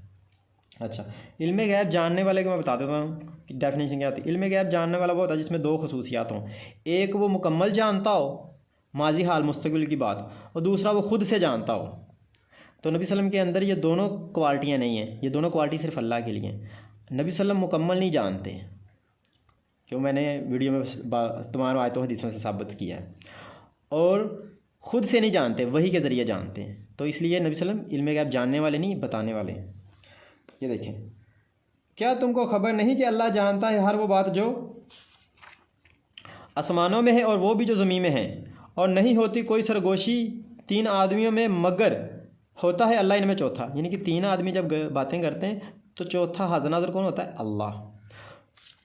और ना 5 में मगर होता है वो इनमें छठा। अगर 5 आदमी गल्ला कर दें तो 6वां हाज़िर नाज़िर कौन? अल्लाह। और ना इससे कम यानी कि 3, ये 3 है ना, 3 से कम 2 होंगे, 1 होगा, या कोई भी नहीं होगा। जंगल बियाबान रेगिस्तान होगा, कोई भी नहीं, वहाँ पे इंसान कोई नहीं होगा। और ना इससे ज़्यादा ये क्या 6 ना, छठ से ज़्यादा क्या है? 7। ये 7 हों या 700 हों, 7,000, 7 करोड़, 7 अरब, जहाँ भी हों, जितने भी ज़्यादा हों, मगर होता है वो यानी कि अल्लाह इनके साथ जहाँ भी वो हों। ये अल्लाह ताला अपने आप को इजाफा कर रहा है, तो अल्लाह कहता है हर जगह पे मैं हाज़िर नाज़िर होता हूँ, मैं, और होता है वो इनके साथ जहाँ यानी कि हर जगह जहाँ भी वो हों। फिर वो बताएगा इन्हें इसके बारे में वो करते रहे जो वो करते रहे क़यामत के दिन, बिलाशुबा हर चीज़ के बारे में अल्लाह ताला पूरी तरह बाखबर है। ये इतनी वाज़ेह आयत है ना, ये इनका वो मुंह तोड़ देगी जो कहेगा नबी सल्लम के पैदा होने के बाद की बात हो रही है। तो ये देखिए, नबी सल्लम पर ही कुरान नाज़िल हुआ है, तो नबी सल्लम के पैदा होने की बाद ही बात हो रही है। तो अल्लाह ताला फरमाता है सिर्फ मैं हाज़िर नाज़िर हूँ, और हाज़िर नाज़िर होना अल्लाह की पावर है। अल्लाह की पावर में अगर कोई किसी को अगर कहेगा को हाज़िर नाज़िर है, नबी सल्लम को कोई कहता नबी सल्लम हाज़िर नाज़िर है, तो इस आयत का इनकार किया, काफिर हो गया। अगर नबी सल्लम के साथ अल्लाह की ज़ात को बराबर कर दिया तो शिरक हो गया। ये हो गई दलील, ये भी हो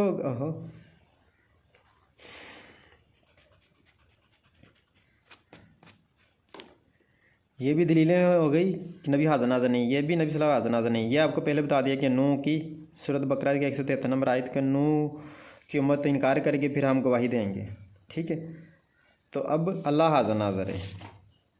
अब हाज़िर नाज़िर होने की दलील कि अल्लाह फरमाता है मैं शाहरा के भी करीब हूँ, ये अल्लाह अपने लिए फरमाता है। नबी सल्लम के लिए भी कभी कुरान में अल्लाह ताला ने कहा है कि नबी सल्लम भी शाहरा के करीब हैं।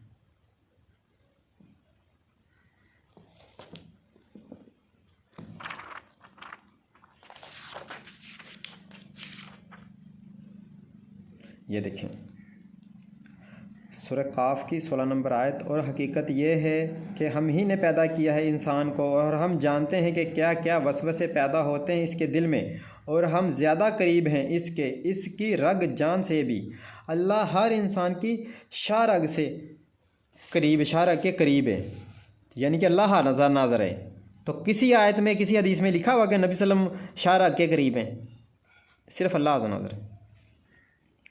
अब सूरत यूसुफ की 102 नंबर आयत है। इतनी आयतों का इनकार करते हैं, शर्म नहीं आती, बल्कि ज़रा भी शर्म हो ना, खुदा की कसम ये डूब के मर जाएं। बरेलवी मौलवियों की बात कर रहा हूँ, साथ में बरेलवी अवाम की जो ज़िद्दी, जो मानते नहीं हैं।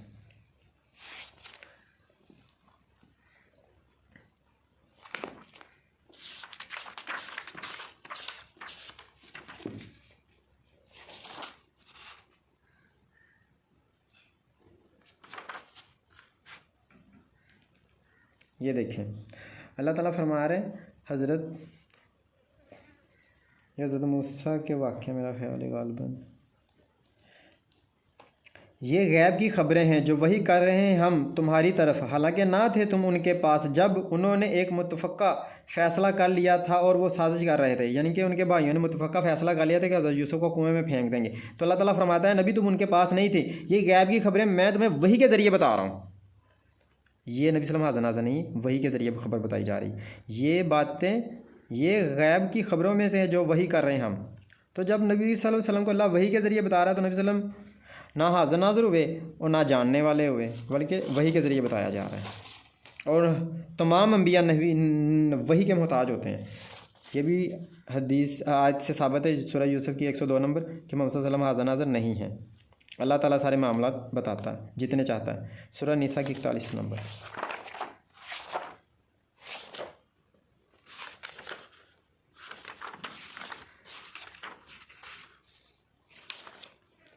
ये देखें, ये भी वही बात है जो नूह पर गवाह होंगे हम और मोहम्मद सल्लल्लाहु अलैहि वसल्लम हम पे गवाह होंगे। फिर क्या कैफियत होगी इन लोगों की जब लाएंगे हम हर उम्मत में से एक गवाह, यानी कि हर उम्मत का रसूल उन पर गवाही देगा कि उन्होंने तबलीग कर दी थी आके, और लाएंगे तुम्हें ए मोहम्मद इन पर बतौर गवाह, यानी कि हज़रत नूह वाले माकिया की मिसाल हो गई। ये भी दलील वही है जो सूरत बकरा की 173 नंबर आयत में तफसीर में लिखा हुआ था। ठीक है, ये भी हो गई। अब आगे जो कहते हैं जी नबी सल्लल्लाहु अलैहि वसल्लम को वो, ये भी मैंने दलील दे दी है कि जो अताई मानते हैं तो अल्लाह ताला नबी सल्लम को अताई इल्म अता किया, अताई इख्तियार अता किया। तो हदीस में है कि वो काफिर जो अताई का अकीदा रखता है। ये अराफ में आपको फिर एक बार बता दूँ कि अल्लाह ताला ने कोई कुदरत नहीं किसी को अता की। फिर एक बार देख लें। और जिसने ये गुमान किया कि अल्लाह ताला ने बंदे को अपनी कोई हुकूमत या कुदरत मुंतकिल कर दी, यानी कि अता कर दी, तो इसने कुफ्र किया। अल्लाह ताला ने कोई किसी को इख्तियार नहीं दिया होगा। ये जुज़वी इख्तियार की बात नहीं कर रहा, जुज़वी चीज़ तो अलग चीज़ है। ये देखें, ये जुज़वी, ये मेरी चीज़ है, मुझे इख्तियार है, चाहे मैं किसी को दे दूँ चाहे तोड़ दूँ, ये तो जुज़वी चीज़ है। यहाँ मुकम्मल इख्तियार की बात हो रही जहाँ पे ये बरेलवियों का दावा है। ये भी हो गई। अब ये कस्सस,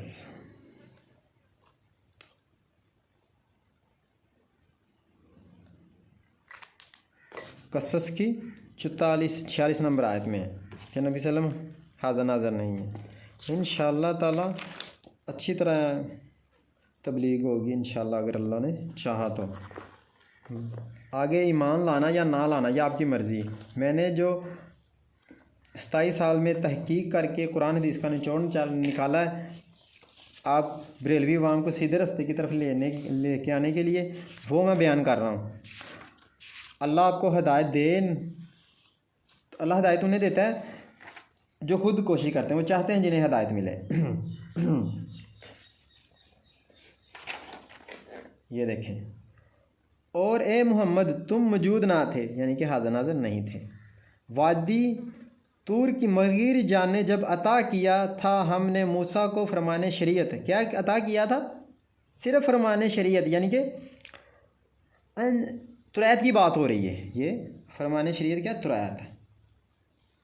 अब इस अताई से कोई जाहल यहूदी ये कहेगा नहीं जी देखो सब कुछ अता कर दिया, तो ये जाहलियत है। यहाँ पे सिर्फ तुरैत की बात हो रही है, सब कुछ की नहीं बात नहीं हो रही।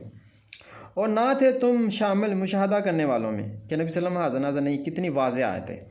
बात यह है कि पैदा की हमने बहुत सी नस्लें, फिर गुजर गया इन पर एक तवील ज़माना, जबकि ना थे तुम रहने वाले अहले मदीन के दरमियान, यानी कि यहाँ भी हाज़िर नाज़िर नहीं थे कि पढ़ कर सुनाते इनको हमारी आयतें, बल्कि हम तुमको रसूल बनाकर भेजना था। और ना थे तुम मौजूद जानब तूर जब पुकारा था हमने मूसा को। लेकिन ये ख़बरें, जब मूसा को पुकारा था तो नबी सल्लम तुम इस वक्त हाज़िर नाज़िर नहीं थे। ये गैब की ख़बरें हैं, लेकिन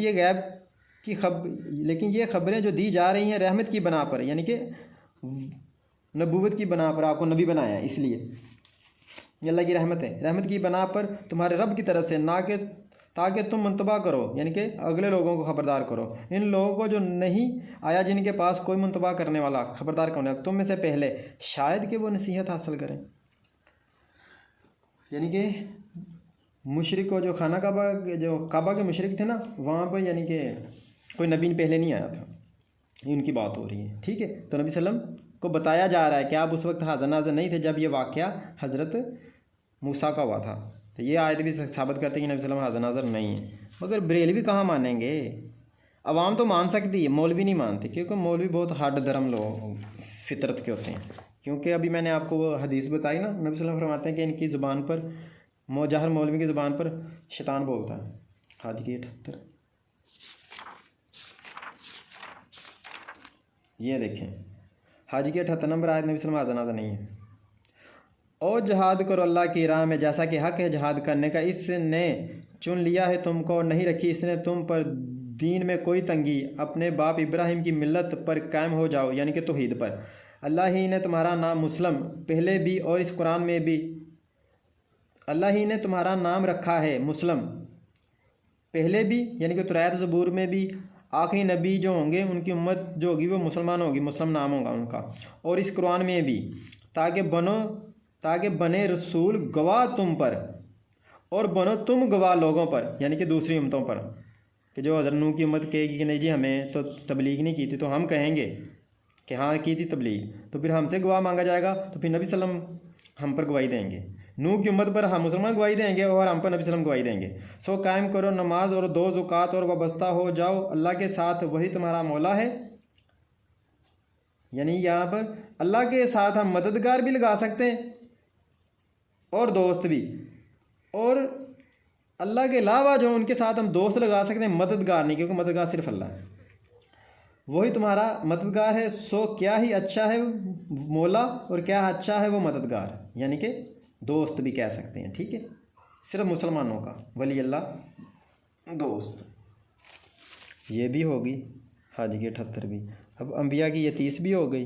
ये मैंने पहले दलील देगी कि अगर वो कहते हैं जी हाथी वालों के साथ क्या किया नबी सल्लम ने देखा, तो नबी सल्लम हाज़िर नाज़िर हैं। तो यहाँ पर काफरों ने क्या देखा कि जब ज़मीन को जुदा किया, ये उसकी दलील होगी। ये भी दलील होगी अज़ाब की।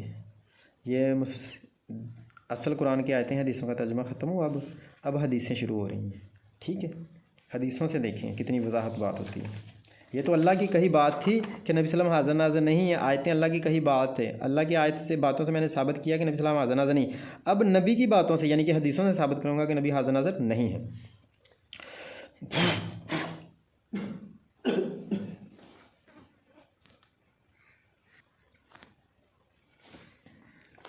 ये अब हदीसें, ये जहाँ पे लिखा होगा ना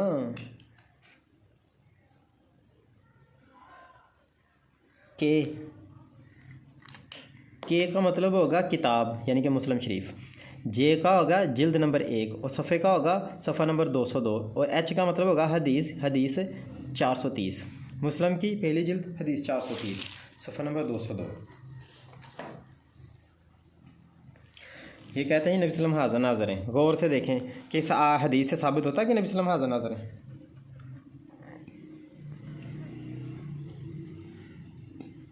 हज़रत अबू हुरैरा से रवायत है कि रसूलुल्लाह सल्लल्लाहु अलैहि वसल्लम ने फरमाया कि मैंने अपने आप को हतीम में देखा और कुरैश मुझसे मराज पर जाने के बारे में सवाल कर रहे थे, तो कुरैश ने मुझसे बैतुल मुक़द्दस की चंद ऐसी चीज़ों के बारे में पूछा जिनको मैं दूसरी अहम चीज़ों में मशगूलियत के बायस महफूज ना रख सका, यानी कि याद ना कर सका।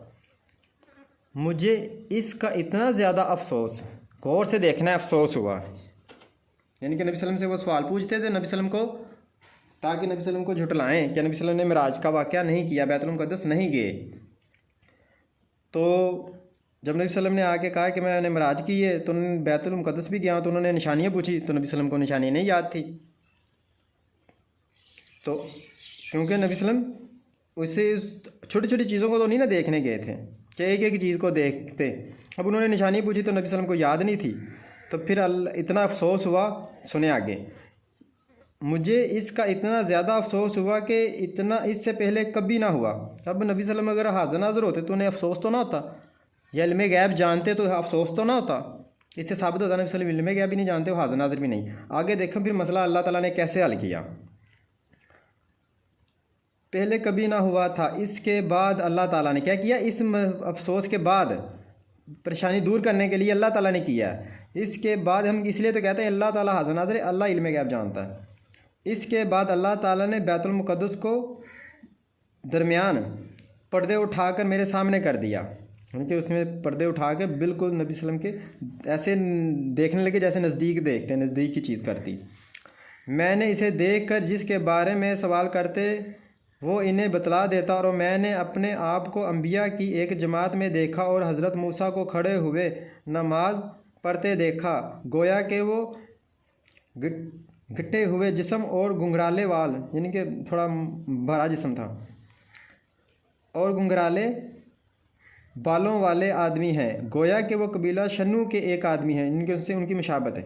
और हज़रत ईसा बिन मरियम को खड़े हुए नमाज पढ़ते देखा, यानी कि इसे साबित होता है कि हज़रत मूसा भी खड़े होकर नमाज़ पढ़ रहे थे, ये खड़े होकर नमाज़ पढ़ते देखा, हज़रत मूसा को भी खड़े हुए नमाज़ पढ़ते देखा।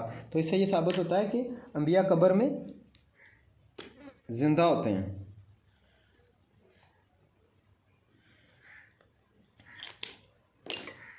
अच्छा जी, खड़े हुए देखा तो लोगों में सबसे ज़्यादा इनसे मुशाबा अरूवा बिन मसूद सकवी हैं, इनके मुशाबा हज़रत ईसा की चेहरा मिलता था। और हज़रत इब्राहिम को खड़े हुए नमाज़ पढ़ते देखा, लोगों में सबसे ज़्यादा इनके मुशाबा तुम्हारे साहब यानी कि नबी सल्लल्लाहु अलैहि वसल्लम हज़रत इब्राहिम की मुशाबा थे।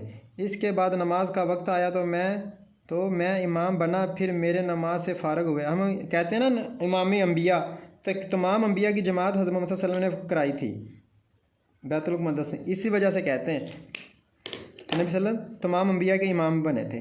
बैतुल मुक़द्दस में तमाम अंबिया को लाया गया और उनकी नबी सल्लम ने जमात कराई। फिर मेरी नमाज से फ़ारग होने पर एक कहने वाले ने कहा, ए मोहम्मद, क्या ये मालिक दरोगा जहन्नम है? इस पर सलाम कीजिए। मैं उसकी तरफ मुतवज्जा हुआ तो पहले इसने मुझे सलाम किया, यानी कि आगे ये आसमान के ऊपर की बात हो रही है। तो मेन जो बात करने लगा था वो ये। तो इससे अगर नबी सल्लम हाज़िर नाज़िर होते तो परेशान क्यों होते, अफसोस क्यों करते? फिर अल्लाह ताला ने सब कुछ सामने किया। क्या किया? अल्लाह ताला ने ये काम अल्लाह ताला ने किया। ये दलील है कि नबी सल्लम हाज़िर नाज़िर नहीं है। ठीक है, अगर हाज़िर नाज़िर होते तो ना परेशान होते। ये एक दलील। अब ये दलील हो गई। अब ये दलील दूसरी दलील देने लगा हूँ। ये सच ये दलील पहले भी हो गई कि नूह की उम्मत को जो सूरत बकरा 173 नंबर आयत में दलील दी ना कि नूह की उम्मत पर गवाही देंगे, ये दलील हो गई है। ये है मुसद्दिकुल हाकम में भी है। मैंने बकरा की 173 नंबर आयत की तफसीर में बताया था, तफसीर में। तो ये हदीस है मुसद्दिकुल हाकम, हदीस का नंबर है 4012। तो ये पहले भी बयान कर दी हुई है। ये भी पहले बयान कर दी हुई है कि नबी सल्लम दुरूद खुद नहीं सुनते, फरिश्ते पहुंचाते हैं। ठीक है, ये भी दलील हो गई। अब ये दो दलीलें रह गई हैं। अब दलील है जी, नबी सल्लम फरमाते हैं कि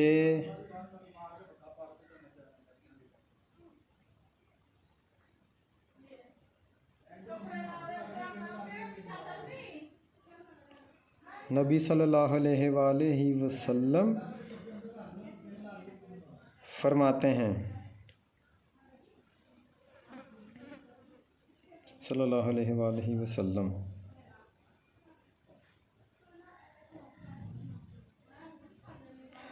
अब मसला क्या है? हाज़िर नाज़िर होना। तो हाज़िर नाज़िर होना अल्लाह की सिफ़ात है। अल्लाह की ज़ात और सिफ़ात में अगर किसी को और को शामिल करेंगे तो वो शिरक हो जाएगा। जैसे कि मैंने अभी आपको ऐसे भी बताया है कि हाज़िर नाज़िर होना सिर्फ़ अल्लाह की पावर है। अल्लाह के साथ कोई और शरीक नहीं हो सकता। सिर्फ मोहम्मद सल्लल्लाहु अलैहि वसल्लम, उसके बाद अल्लाह के बराबर नहीं, उसके बाद। तो अगर कहेंगे मोहम्मद सल्लम भी हाज़िर नाज़िर, तो फिर अल्लाह और मोहम्मद सल्लम का आपस में शिरक हो गया, अल्लाह के बराबर कर दिया। तो ना मोहम्मद सल्लम हाज़िर नाज़िर हैं, ना मोहम्मद सल्लम कुल्ले मुख्तार हैं, ना हाजत रवा हैं। अगर कोई कहेगा मोहम्मद सल्लम हाज़िर नाज़िर हैं तो अल्लाह के बराबर कर दिया और रुतबा बढ़ा दिया। अगर कहे कि नबी सल्लम कुल्ले मुख्तार हैं या हाजत रवा हैं या इल्म गैब जानते तो अल्लाह के बराबर रुतबा कर दिया। तो ये बात नबी सल्लम खुद बयान कर रहे हैं कि ऐसी हरकत नहीं करनी। ये देखें, बुखारी की हदीस है, हदीस नंबर है 3445। ठीक है, ये इस्लाम 360 ऐप में मोबाइल और किताब की हदीसों में गिनती में फ़र्क होता है, थोड़ी आगे पीछे होती हैं, ठीक है। सहाबी कहते हैं मैंने नबी करीम से सुना, आपने फरमाया मुझे मेरे रुतबे से ज़्यादा ना बढ़ाओ, जैसे ईसा बिन मरियम को नसारा ने इनके मर्तबे से ज़्यादा बढ़ा दिया। मैं तो सिर्फ़ अल्लाह का बंदा यानी कि अबद, ये अबद लिखा हुआ बंदा जो कि बरेलवी नहीं मानते, बंदा हूँ, इसलिए यही कहा करो मेरे मुतल्लक़ कि मैं अल्लाह का बंदा और इसका रसूल हूँ। अब बंदा तो हैं, ज़ात हम जैसी है, मगर सिफ़ात क्या है, सिफ़ात हमसे बुलंद हैं। तो ये नबी सल्लम खुद कह रहे हैं कि मुझे मेरा रुतबा जैसे हज़रत उज़ैर का बढ़ा दिया, हज़रत मूसा का हाजत रवा कह के, हाज़र नाज़र कह के उन्होंने बढ़ा दिया था, हज़रत ईसा मूसा का रुतबा ईसाइयों ने हज़रत ईसा का बढ़ा दिया। तो ये हमारी उम्मत के जो बरेलवी जाहिल हैं वो भी उनकी नक्शे कदम पर चलते हैं, नबी सल्लम का इतना रुतबा बढ़ा देते हैं कि अल्लाह के बराबर कर देते हैं। हम कहते हैं कि अल्लाह के बाद किसी का दर्जा है ना, तो वो नबी सल्लम का है, मगर बरेलवी बराबर कर देते हैं। अच्छा जी, इस हदीस पे भी उनका कोई असर नहीं होता। नबी सल्लम जो कहते हैं कि मेरा रुतबा ना बढ़ाओ, इतनी आयतों को नहीं मानते, इतनी आयतों हदीसों का तर्जमा गलत कर देते हैं, इन्हें कहाँ असर होगा। अब मुस्लिम शरीफ की 2 नंबर हदीस है, गौर से सुननी है आपने, मुस्लिम शरीफ की 2 नंबर हदीस।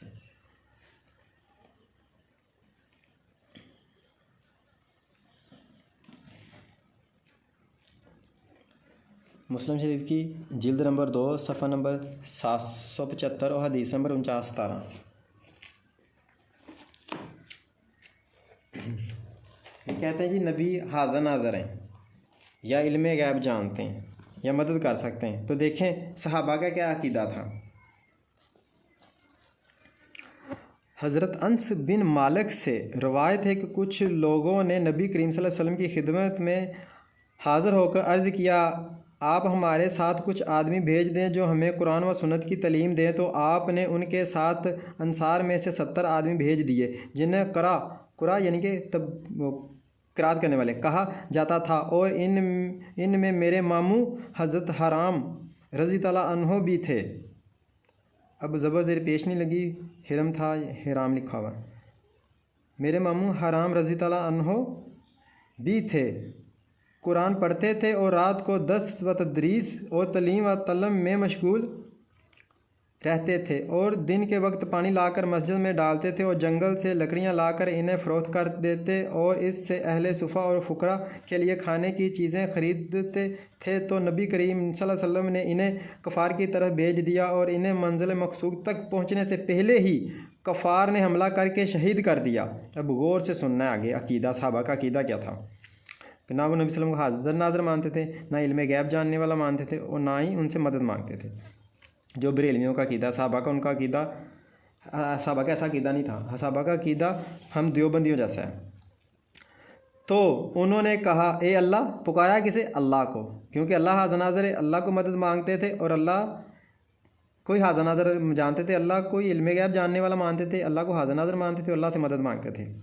तो उन्होंने कहा ए अल्लाह, हमारा ये पैगाम हमारे पैगंबर तक पहुंचा दे। यानी कि उन्होंने नबी सल्लम को नहीं पुकारा, अगर वो नबी सल्लम को हाज़िर नाज़िर जानते तो नबी सल्लम को कह देते।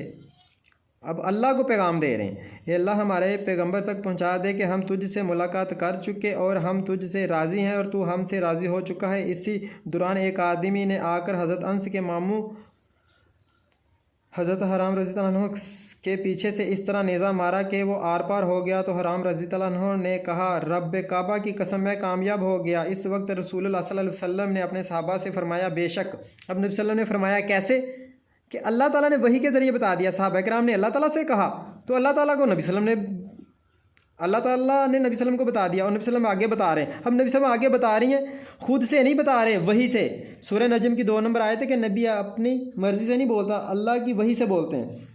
तो इल्म गैब जानने वाला नहीं होता, इल्म गैब जानने वाला होता है जो खुद से बताए, बगैर वही के बताएं। तो अच्छा, ये पैगाम हमारे पैगंबर तक पहुंचा दे कि हम तुझसे, यानी कि पहुंचा दे, क्या है कि अल्लाह ताला ने पहुंचा दिया नबी तक पैगाम कि हम तुझसे मुलाकात कर चुके और हम तुझसे राज़ी हो चुके और तू हमसे राज़ी हो चुका।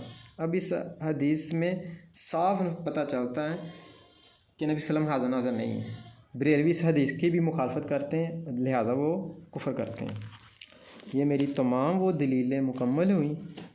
मैंने अल्लाह को हाज़िर नाज़िर जान के कसम खा के कहता हूँ कि मैंने कोई बात नहीं छुपाई।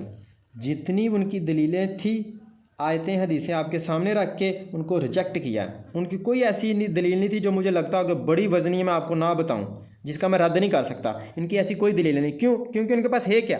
मुतशाबिह आयतें और क़ियास राइयाँ। वो तो अल्लाह के हुक्म से एक मुसलमान ऐसे रिजेक्ट कर सकता है। बस अल्लाह ताला ने उसे कुछ इल्म, अल्लाह की उस पर कुछ रहमत हो कि अल्लाह का शुक्र है मुझ पर अल्लाह की रहमत है।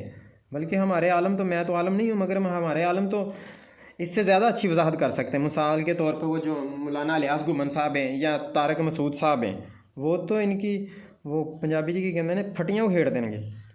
तो बहरहाल मैंने भी अपनी ताकत, अपनी इल्म, अपनी हिम्मत के मुताबिक जितनी अल्लाह ताला ने मुझे दी है, मैंने कोशिश की है।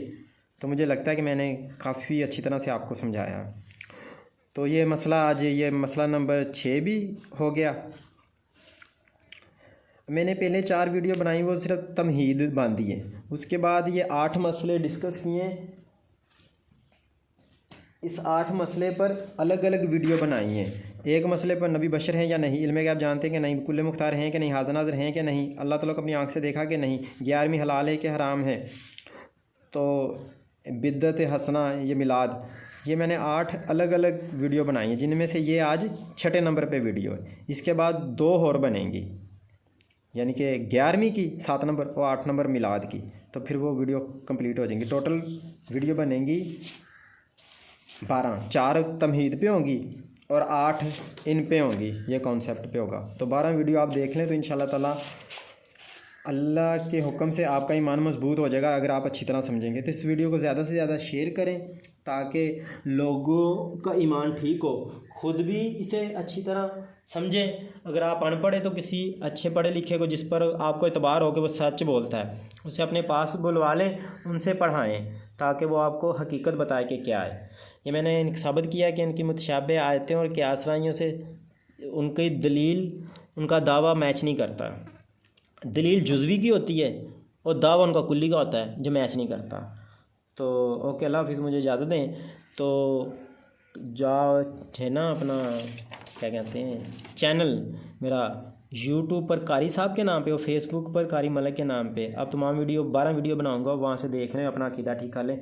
इसके बाद इंशाल्लाह और वक्त मिला तो आपके लिए असूल की वीडियो बनाऊंगा, जिसे पढ़ने के बाद आप कुरान हदीस को समझ सकते हो। ऐसे असूल आपको बताऊँगा, यानी कि आपको हर बंदे को, जो स्टूडेंट है ना, उसे भी जो स्कूल में पढ़ता है वो भी कुरान हदीस को पढ़ सकता है। ज़रूरी नहीं कि उसे दरस निज़ामी करना पड़ेगा 9 साल तो तभी वो कुरान हदीस के असूल समझेगा। नहीं, इंशाअल्लाह ताला वो चंद वीडियो बनाऊंगा, अगर वो देख लेगा तो वो असूल समझ जाएगा, कुरान हदीस को समझ जाएगा। फिर इंशाअल्लाह उसके दुनिया का कोई भी आलम गुमराह नहीं कर सकता। यानी कि बरेलवियों का मुफ्ती हो गया, शिया का मुफ्ती हो गया, मरज़इयों का हो गया, वहाबियों का हो गया, कोई भी इसे गुमराह नहीं कर सकता। इतने आसान से अच्छे तरीके से आपको असूल समझाऊँगा। तो मेरे लिए दुआ करें। ओके, अल्लाह हाफ़िज़।